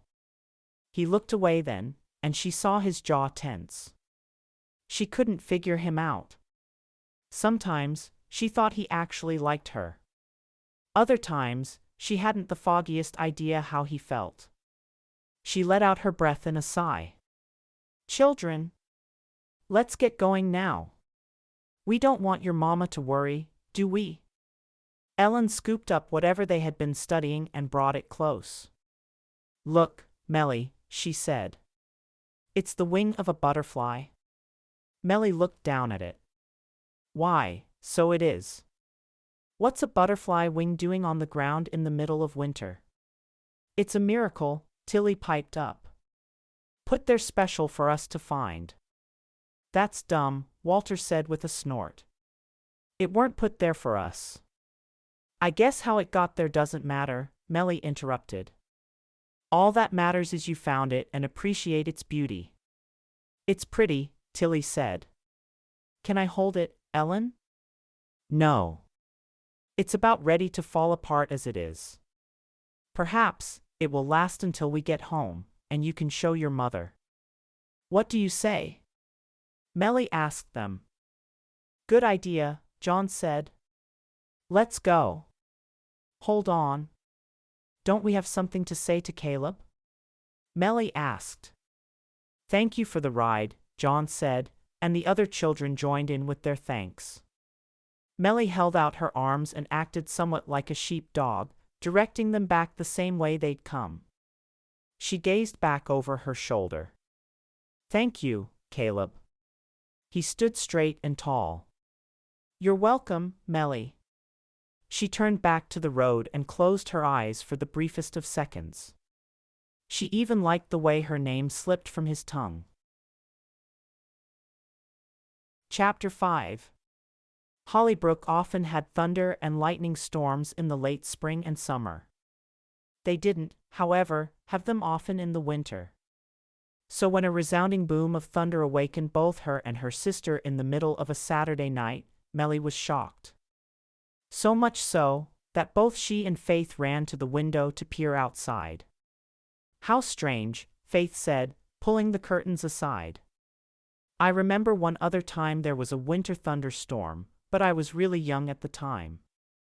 You think it's waking up the children? I don't know. But we'll probably hear Ruthie's shrill voice soon. Faith covered her mouth with her hand to suppress her laughter. You're right, wicked, Mellie Fisher. Mellie recanted. So I am. I take it back. Faith leaned close and whispered. But it's true, and we both know it. They skittered back to their beds. Mellie scrunched down under the covers and listened to the storm. There was something cozy about being inside, tucked warmly in bed, when the weather outside was a fright. She'd always loved lying in bed and listening to rain pelt the roof. It shouldn't last long, she said into the darkness. No, it shouldn't.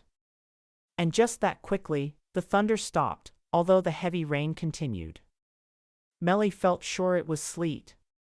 She heard Faith rustle with her covers. Mellie, are you staying back today? You mean, miss the preaching service? Yes. It's your turn. I know. It's fine. I'll stay and watch over Ma'am. She hates it when one of us misses preaching, but it can't be helped. No, it can't be helped.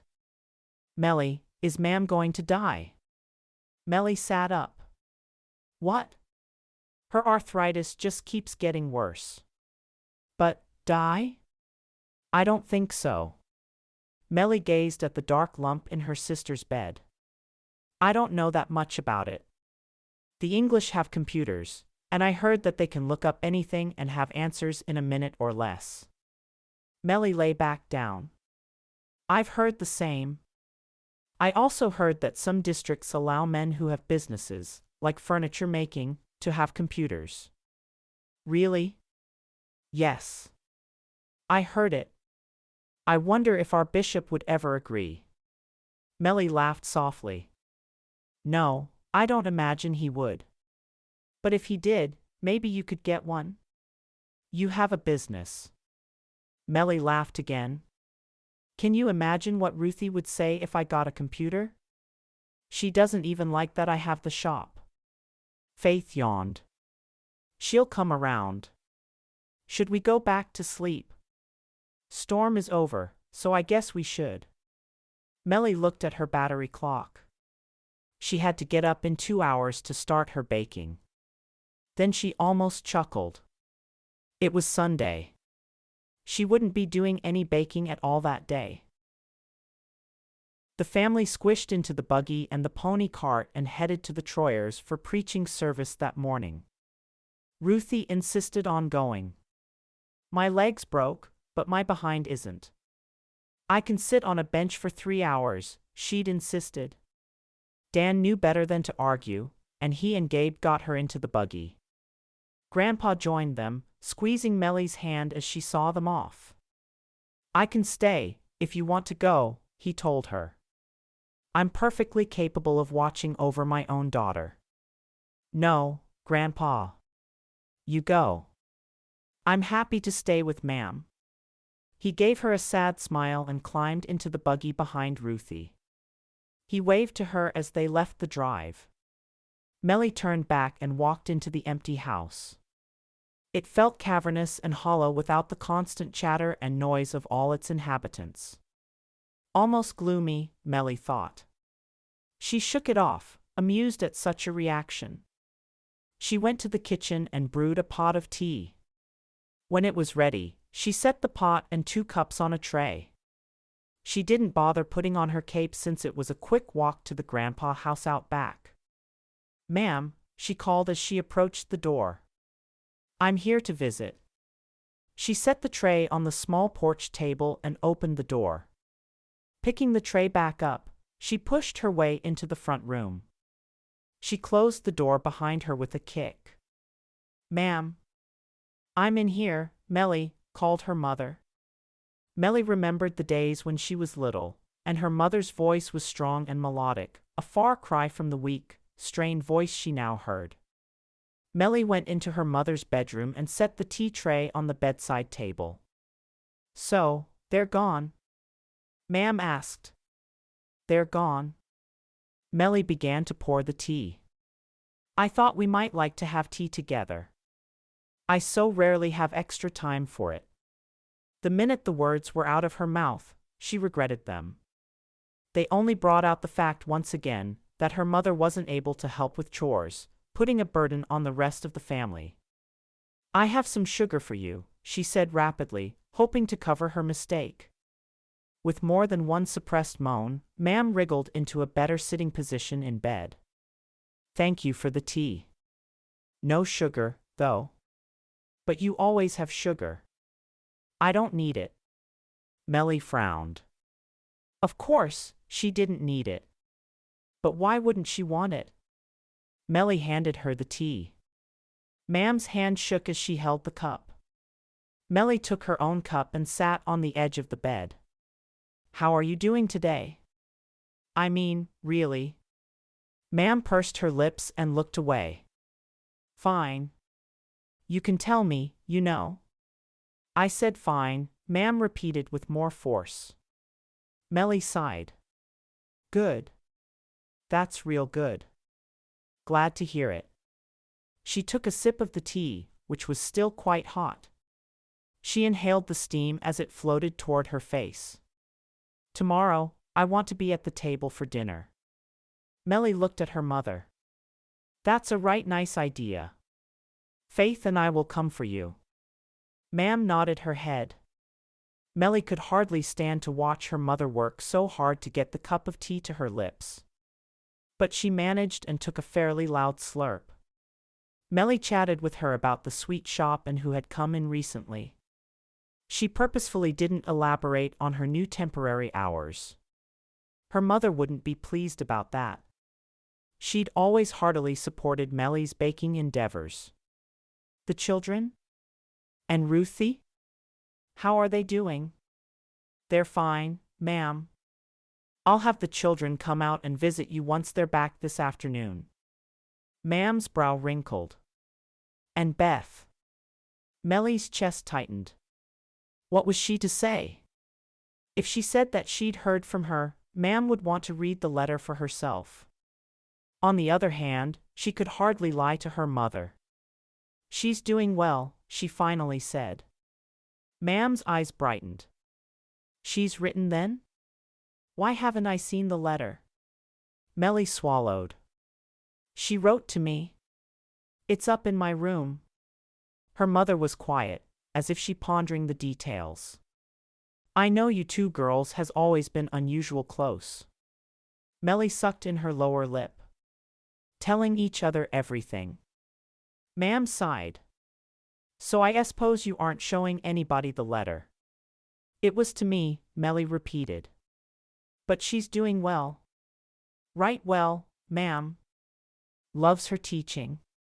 And loves her Timothy," she thought, but would never say. "All right then." Ma'am brought the cup to her lips again and sipped. Her knobby pinky finger stuck out in the most unusual way, as if she were beckoning someone to come near. Mellie held her cup with both hands, enjoying the heat that radiated from the hot liquid.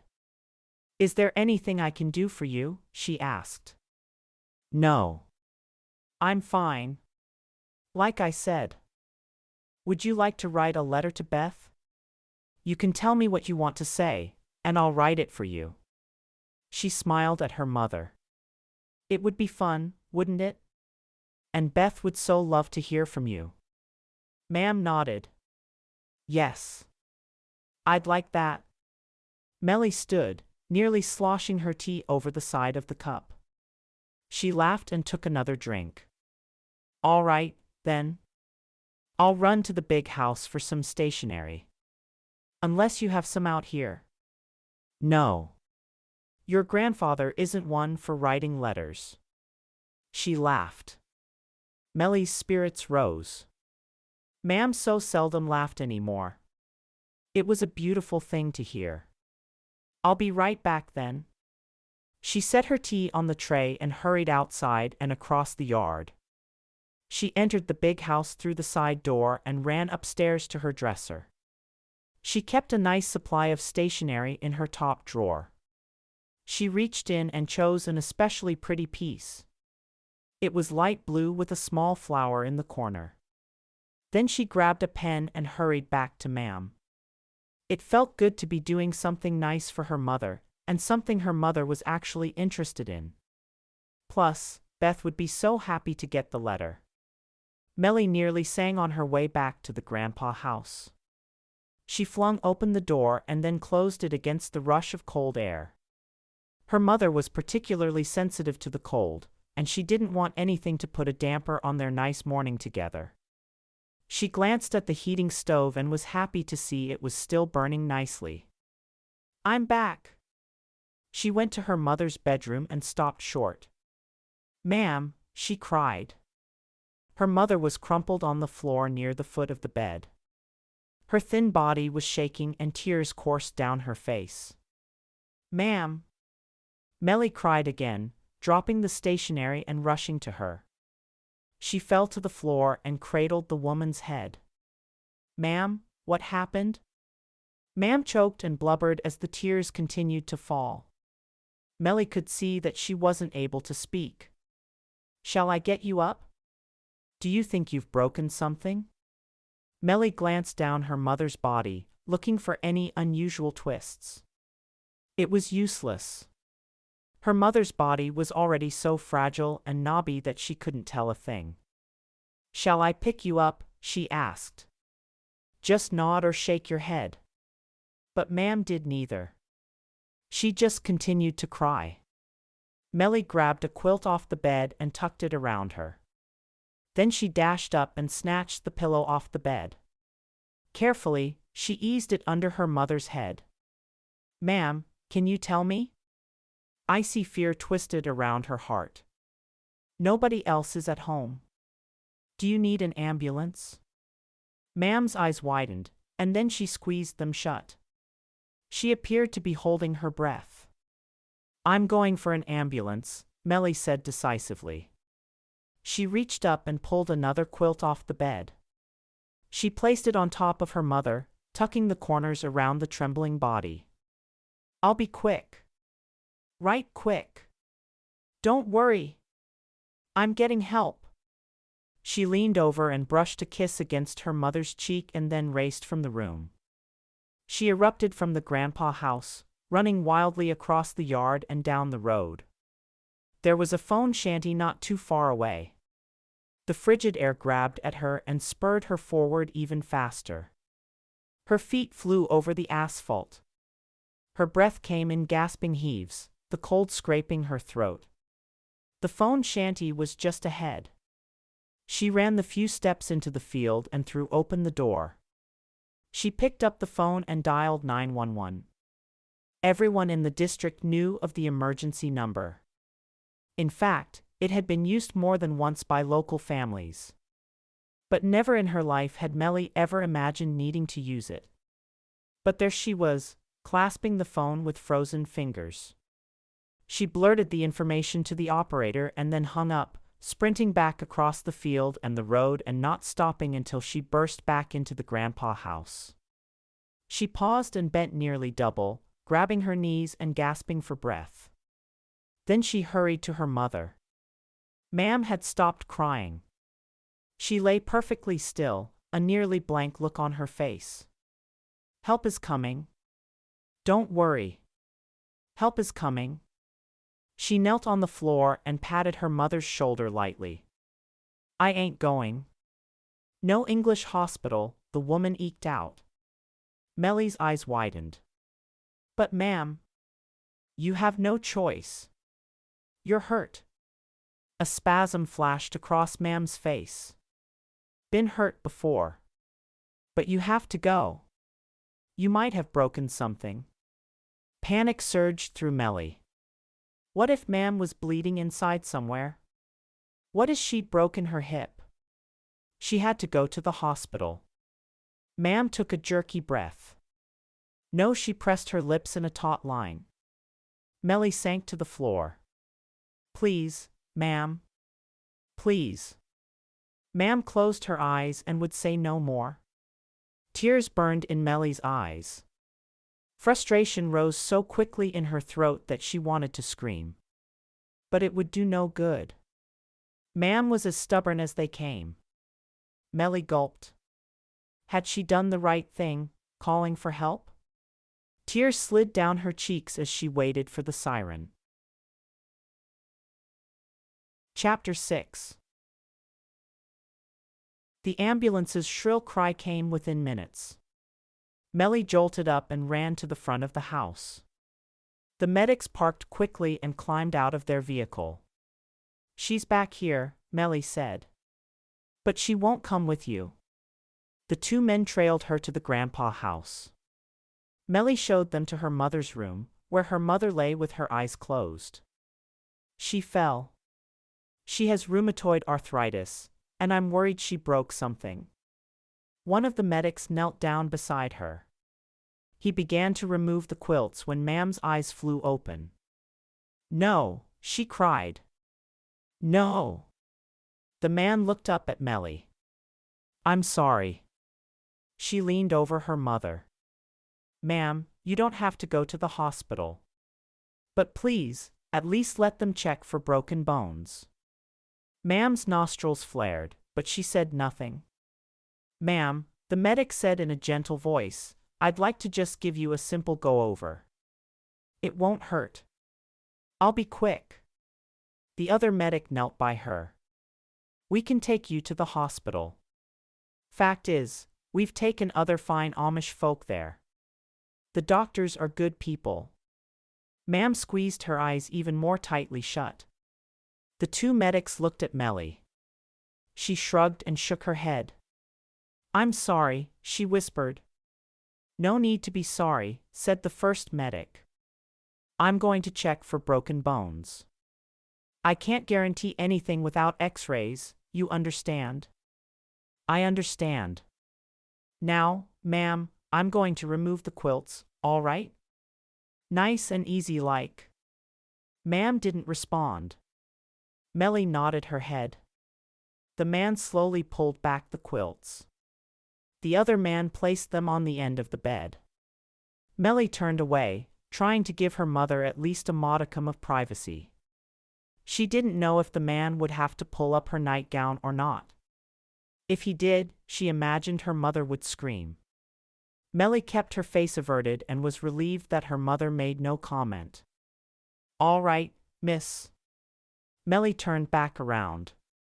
I can't see anything's broken. But again, I make no promises. I know. I understand. We can get her back in bed for you. Mellie nodded. Please. The second medic had pulled one quilt back off the bed. We can use this, he said. She'd probably prefer it to the stretcher. Mellie watched as they made a stretcher from the quilt and got her mother's body onto it. Grasping each side securely, they had her back in bed within seconds. Mellie blew out her breath and then hurried to cover her mother back up, tucking the quilt snugly under her chin. She followed the men from the room. "Miss, she needs to see a doctor." "I know that. She won't go. We'll write up the report and give our recommendation." Mellie went back out to the ambulance, and when the paperwork was complete, she saw them off. By then, she was shaking from the cold. She hurried back to the grandpa house and threw 2 more logs into the heating stove. She stood for a moment, letting the warmth sink in before returning to her mother. "Ma'am," she asked, "how did you fall? What exactly happened?" Ma'am opened her eyes and stared at Mellie. Mellie could see the censure there. She was angry about the ambulance. "I had no choice about calling." "Don't be mad. I'm here alone with you. Dan would have done the same thing." Ma'am turned her head to the side, and Mellie knew the conversation was over. She pulled a rocker close to the bed and sat in it. She rocked lightly and watched her mother. She didn't leave her side the whole morning. When Mellie finally heard the buggy and the pony cart roll into the drive, she was filled with relief. Ma'am had slept all morning, no doubt exhausted from her ordeal. Mellie slipped into one of Grandpa's coats and rushed out to her family. "Mellie?" Faith asked, standing up in back of the cart. "What's happened? You look dreadful." The children climbed out of the cart, and Gabe jumped down to care for the horse. Ahead, Dan had already stopped the buggy, and Grandpa was getting out. Mellie went to Dan. "I need to speak to you after you get Ruthie inside." Dan looked at her and frowned. "Everything okay?" "It's cold. Let's get Ruthie and everyone inside first. Gabe, take care of both horses, will you?" Dan called to his brother. Gabe nodded as he led Missy into the barn. Within 10 minutes, everyone except Gabe was inside. Faith didn't leave Mellie's side. Her face was creased with worry. "Something's happened, hasn't it?" "Is it, ma'am?" "Children, run upstairs and change your clothes," Dan said. He gathered everyone into the front room. "What is it, Mellie?" "Ma'am had a fall." Faith gasped and covered her hand with her mouth. "I called an ambulance." "What?" Ruthie cried. "Oh, dear Lord. Ma'am wouldn't go to the hospital. The medics checked her out. They don't think anything's broken, but they aren't sure." "That mother of yours," Ruthie snapped. "She's a foolish woman." Grandpa bristled. "I'll thank you to keep quiet about my daughter." Instant tension filled the room. Never in all her life had Mellie heard Grandpa snap at someone like that. Never. Ruthie looked properly cowed. "I'm sorry, Grandpa." She closed her mouth into a tight pucker. "I didn't know what to do," Mellie said. "Was I wrong?" "You did right," Dan said. He glanced at his wife and then to Grandpa. "Shall we go out to see her?" "She's been sleeping," Mellie said. "She should wake soon, and then I think she'll want something to eat." "I'll fix her something," Faith said and rushed off to the kitchen. Gabe came in then. "What's going on?" "Go on out to the Grandpa house with Dan," Mellie said. "He'll fill you in." The brothers left along with Grandpa, and Mellie turned to Ruthie. "Can I get you anything, Ruthie?" Ruthie's lower lip quivered. "I didn't mean any harm. I just wish she'd go to a doctor. I don't like cavorting with them English any better than she does. But still, she needs a doctor." Mellie nodded. "I know." She stood for a moment and gazed upon Ruthie. Ruthie had her eyes fixed on something outside the window, but Mellie saw the tears in her eyes. For all her hardness, Ruthie did have a tender side. Trouble was, she didn't like to show it. Mellie stepped forward and touched Ruthie's shoulder. Ruthie flinched and then grabbed Mellie's hand in a quick squeeze. Just as quickly, she let it go.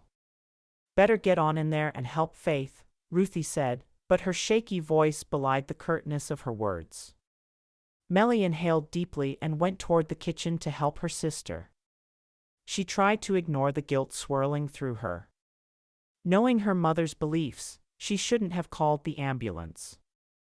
But how could she have ignored the situation? No, she had been right. It was a confused jumble in her mind. She paused at the dining room window and looked out over the frozen yard. There was more to it than that, and she knew it. For years, she'd been trying to get her mother to visit an English doctor for her arthritis. For years. Maybe somewhere deep inside, she'd seen her mother's fall as an opportunity. A way to get her mother to the doctor because she would then have no choice. So she'd called the ambulance. Mellie grasped the curtain at the side of the window. Had she been wrong? Had she used her mother's fall as a way to overpower what she saw as her mother's stubbornness? She closed her eyes. If that was true, she needed God's forgiveness. She took a moment to pray. Gabe burst in the side door. "Ma'am wants Old May," he said. "I'll be going to fetch her." Mellie nodded. Old May knew more about herbs and potions than anyone else in the district. She was Ma'am's preferred doctor. Faith came of the kitchen, wiping her hands on a dish towel. "So Gabe is going for Old May? I guess I should have fetched her in the first place." Faith shook her head. "I would have done the same thing, Mellie. I would have called the ambulance, too." Tears sprang again to Mellie's eyes. "Would you have, Faith?" "Yes. So don't feel bad. I think all of us would have called." "Even Grandpa?" "Even Grandpa." Mellie lay her head on Faith's shoulder for a brief moment. Then she stood up straight. "Thank you. Now, let's get some food for Ma'am." By the time Gabe returned with Old May, a stiff wind had begun to howl. "We're in for it," Ruthie said from her perch in the front room. "Sounds like a snowstorm is brewing." "I'm afraid you're right," Mellie agreed. The children were draped across the davenport, listening to Ellen read to them. "Can we build a snowman if it does?" John asked. "Not during a storm, silly," Walter said. "I never meant during the storm," John replied in a disgusted tone. "John knows that." "He's not dumb," Tilly defended him. "Children, that's enough," Ruthie scolded. "I won't have any arguing. And John, we'll see about a snowman tomorrow. If it snows, that is." "I'm going to the Grandpa house," Mellie said. "I want to see what Old May has to say." "All right," Ruthie said. "Then you can tell me." Mellie went through the side door, and the wind whipped at her. Her dress flapped wildly about her legs, and the strings of her cap slapped at her neck. She glanced to the front of the property toward the road. Had she left a window in her shop open? She couldn't remember, although she distinctly remembered opening it the day before to let in some fresh air. Surely, she had closed it. Hadn't she? With a sigh of disgust, she held her dress down and raced across the yard to her shop. The wind was so strong, it felt as if it would lift her from the ground. She nearly slammed into the side of her shop. She fumbled with the door, opened it, and dashed inside. A howling sound met her. Indeed, she had left the window open. She ran to it and slammed it down. An eerie silence followed. She glanced at the shadowy shelves. It got dark so early these days. She saw shapes of some baked goods she had forgotten. Goodness! What was wrong with her lately? She wished now that she would have brought a flashlight with her. She groped over to the candles she kept handy for the darkest mornings. She lit two and set them on the counter. Often, she used a gas lantern, But she remembered that she'd taken it to the barn to refill it and then had gotten interrupted. Well, the candles would do nicely. In fact, they gave a warm glow to the shop, giving it a cozy atmosphere. To be sure, she'd left some baked goods sitting there. 3 packages of snickerdoodles and 1 loaf of pumpkin bread. If she took them inside now, she could give the family a nice treat. She felt cocooned in the shop as she listened to the violent wind outside. It afforded her a sweet moment of solitude and peace. She sat down on her chair and rested for a moment. Truth was, she was a bit nervous about going out to the grandpa house. She was sure Ma'am was still angry with her. She stood and went to the window. Except for the whistling sound, it was hard to tell it was windy at all. The dark silhouettes of the naked tree branches weren't moving much and the cornfields were empty. There was no one out and about, not even automobiles were on the road. She pressed her face against the glass and felt the coolness seep into her skin. It was silly to be out there alone, staring into the growing darkness. There was a bang at the door, and Mellie jumped. The door flew open and Faith tumbled in. "What are you doing out here?" she cried. "I left the window open. Ma'am's asking for you." Mellie's heart clenched. "Is she? She wants you. Come on." Faith dashed back out into the wind. Why would her mother be asking for her? Mellie almost didn't want to know, but she had to go to her. She slammed the door behind her and rushed to follow her sister to the grandpa house. Chapter 7. The wind had picked up and a flying branch nearly caught her legs. Mellie jumped over it and ran. Why hadn't she put on a coat? It was downright freezing out there. The 2 sisters burst through the grandpa house door into the hot front room. Dan and Grandpa stood in front of the heating stove. "She's asking for you," Dan said. "Is Old May in there?" Mellie asked. He nodded and Mellie went through into her mother's room. Old May cast her penetrating eyes on her. "There you are, child," she said. Old May looked every bit her age, but Mellie was never fooled. The woman was sharp as a whip. "Hello, May. I'll leave you 2 alone. I'm going to have your brother and Grandpa take me home." She bustled from the room. Mellie went to her mother. "Ma'am," she murmured, "how are you doing?" Ma'am shook her head. "Daughter, not much different." "What do you mean?" "Hurt all the time anyhow, so not much different." Tears filled Mellie's eyes. "I'm so sorry. Truly. What can I do for you?"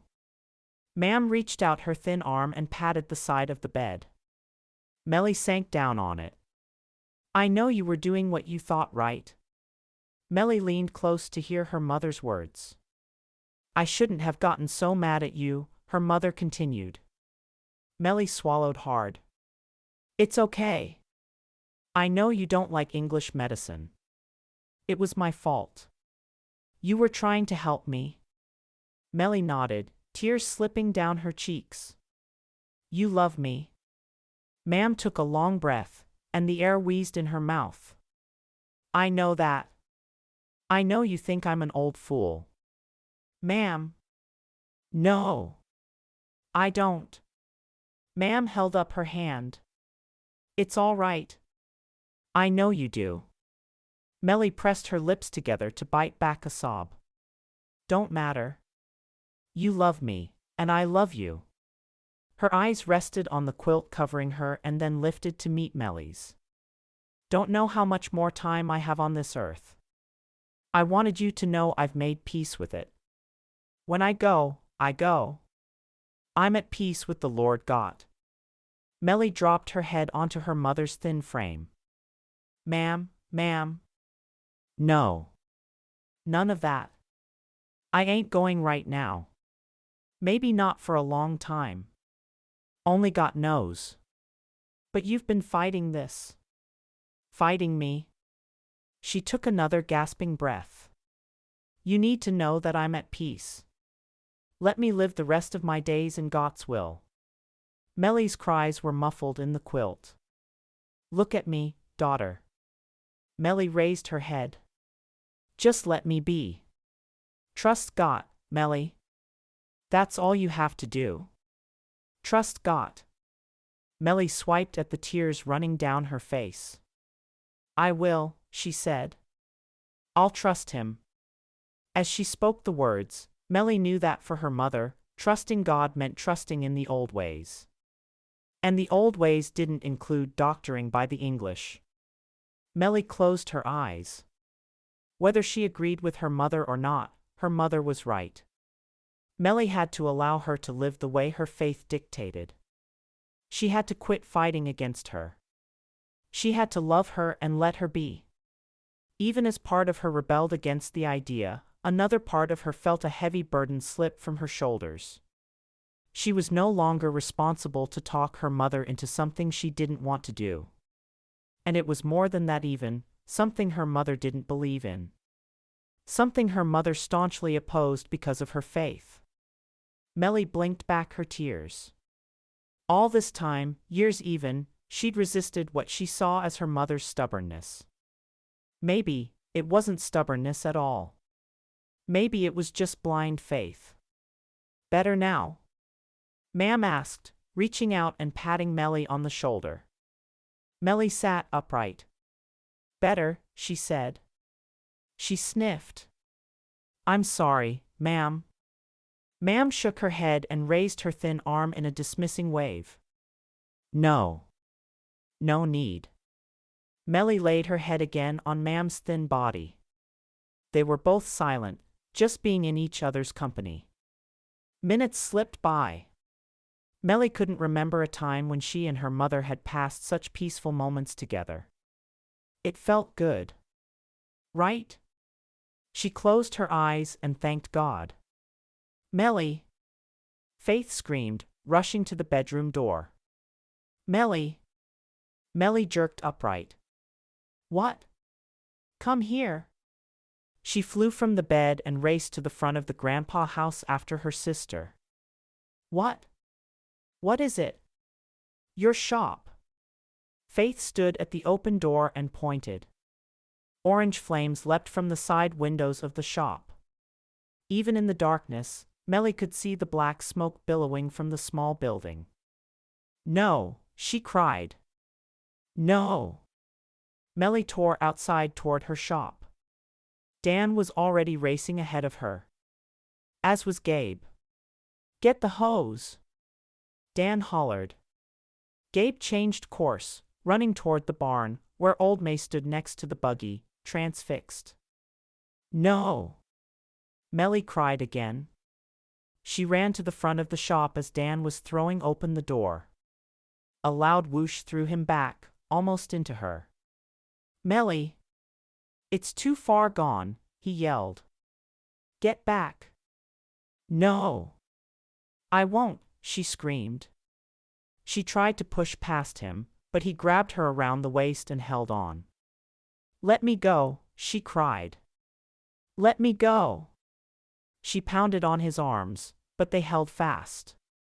He backed up with her until they stood nearly on the road, staring at the blazing building. The violent wind from earlier had died down, but it was still enough to stretch the flames into long contortions. Gabe raced toward them. It won't reach, he hollered, coming closer. It ain't long enough. Tears poured down Mellie's face. She stopped fighting Dan, and he let go of her. Mellie! Faith said. Oh, Mellie! She reached over to grab her sister's arm. I'm so sorry. The window on the other side of the shop exploded, and Mellie cringed. My shop, she cried. Get shovels.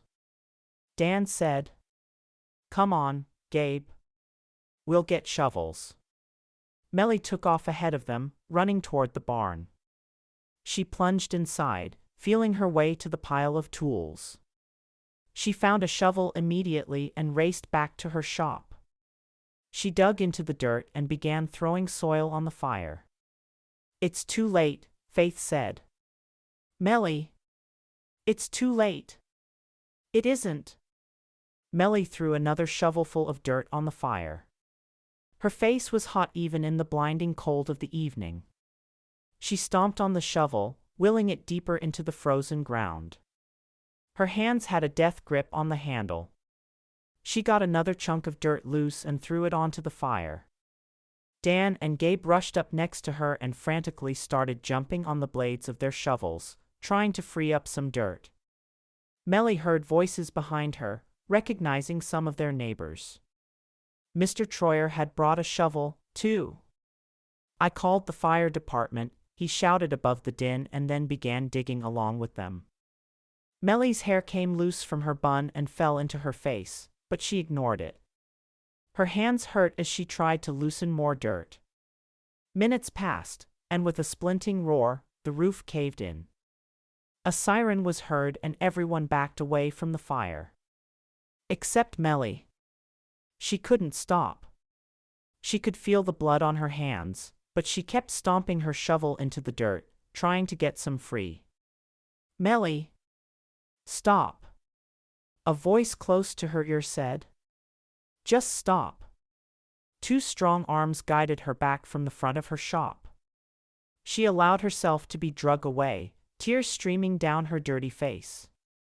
The Hollybrook firemen were quick and efficient. The shop was small, and it wasn't but minutes before the fire was out. Mellie collapsed against the trunk of a tree. "Mellie." The voice finally registered in Mellie's mind. "My shop, Caleb," she said, her sobs increasing. "It's gone." "We'll build you another one," he said. He touched her arm. "I know what this means to you. It's the middle of the winter, Caleb." "Hardly time for building," she said. The red spinning lights of the fire truck flashed rhythmically over Caleb's face. "I'll head up the work myself if I have to," he said. Her breath caught. His face was close to hers, and his expression was intent. She wiped at her tears, feeling the dirt smear across her face. Dan came to stand over both of them. "What happened, Mellie?" Mellie shook her head and then a horrible realization came to her. "The candles. I left candles burning when I went to see Ma'am." The truth hit her straight on. The fire had been her fault. She covered her mouth with her hand. "It was an accident, Mellie," Caleb said. "An accident." "I'll tell the firemen," Dan said, turning on his heel and leaving them. It wasn't long before the firemen left, the neighbors cleared out, and Mellie's family trudged back toward the house. Only Mellie and Caleb hesitated at the sight. Mellie couldn't take her eyes from the smoldering heap that had been her dream. "I wasn't joking, Mellie," Caleb said. "About rebuilding." She looked at him in the dim moonlight. The wind had come up again and whipped at his hair. His usual straw hat was nowhere to be seen. "I'll head up the work frolic myself." Mellie stared into his eyes. In the shadows, they looked black instead of blue. "Why?" she asked. "Why would you do that?" "Because it's for you." His words were simple. Nothing flowery. Nothing special. But Mellie heard the affection in his simple response, and her brow creased in confusion. "But you like Beth," she cried. She gasped at her own outburst. "I'm sorry. I'm sorry. I shouldn't have said anything." Feeling like a complete fool, she turned to flee toward the house, but Caleb grabbed her arm, stopping her. He whirled her back toward him, and they faced each other. Mellie thought she would sink straight through the earth, she was so mortified. Her heart raced, and she began to shake. She was aware of the cold then, and it sank deep into her chest. "I did like Beth," Caleb said. "But you still ask about her. All the time. I know you aren't over her." Mellie's lips trembled. "No. Think, Mellie. You tell me about her. You always tell me about her. Before I even ask or whether I was even going to ask or not. No, no. Mellie shook her head. But was he right? Had she been the one to continually bring her sister's name up? Her mind spun as she tried to think back.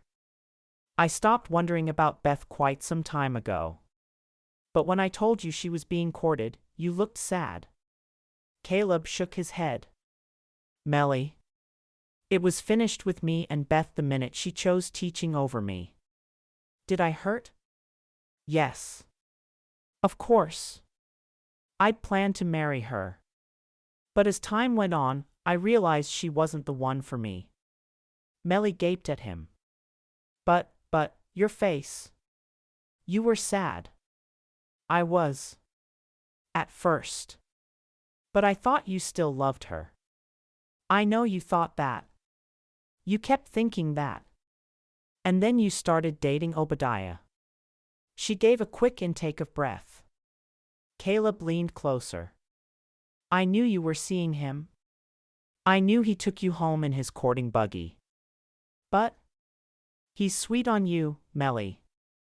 And maybe you're sweet on him. She was shaking violently now. With the freezing cold and the rush of emotion roaring through her, she could barely remain still. I'm not, she cried. I'm not. I'm sweet on you. Again, she nearly died at her own admission. What was she thinking to blurt everything out? I'm sorry, she said swiftly. I'm sorry. I need to go in now. Again, she turned to flee. And again, he grabbed her arm. Mellie. You're blind. But I'm not. I've been watching you. I hardly take my eyes from you. Mellie. Mellie. He stepped so close, she could feel his breath.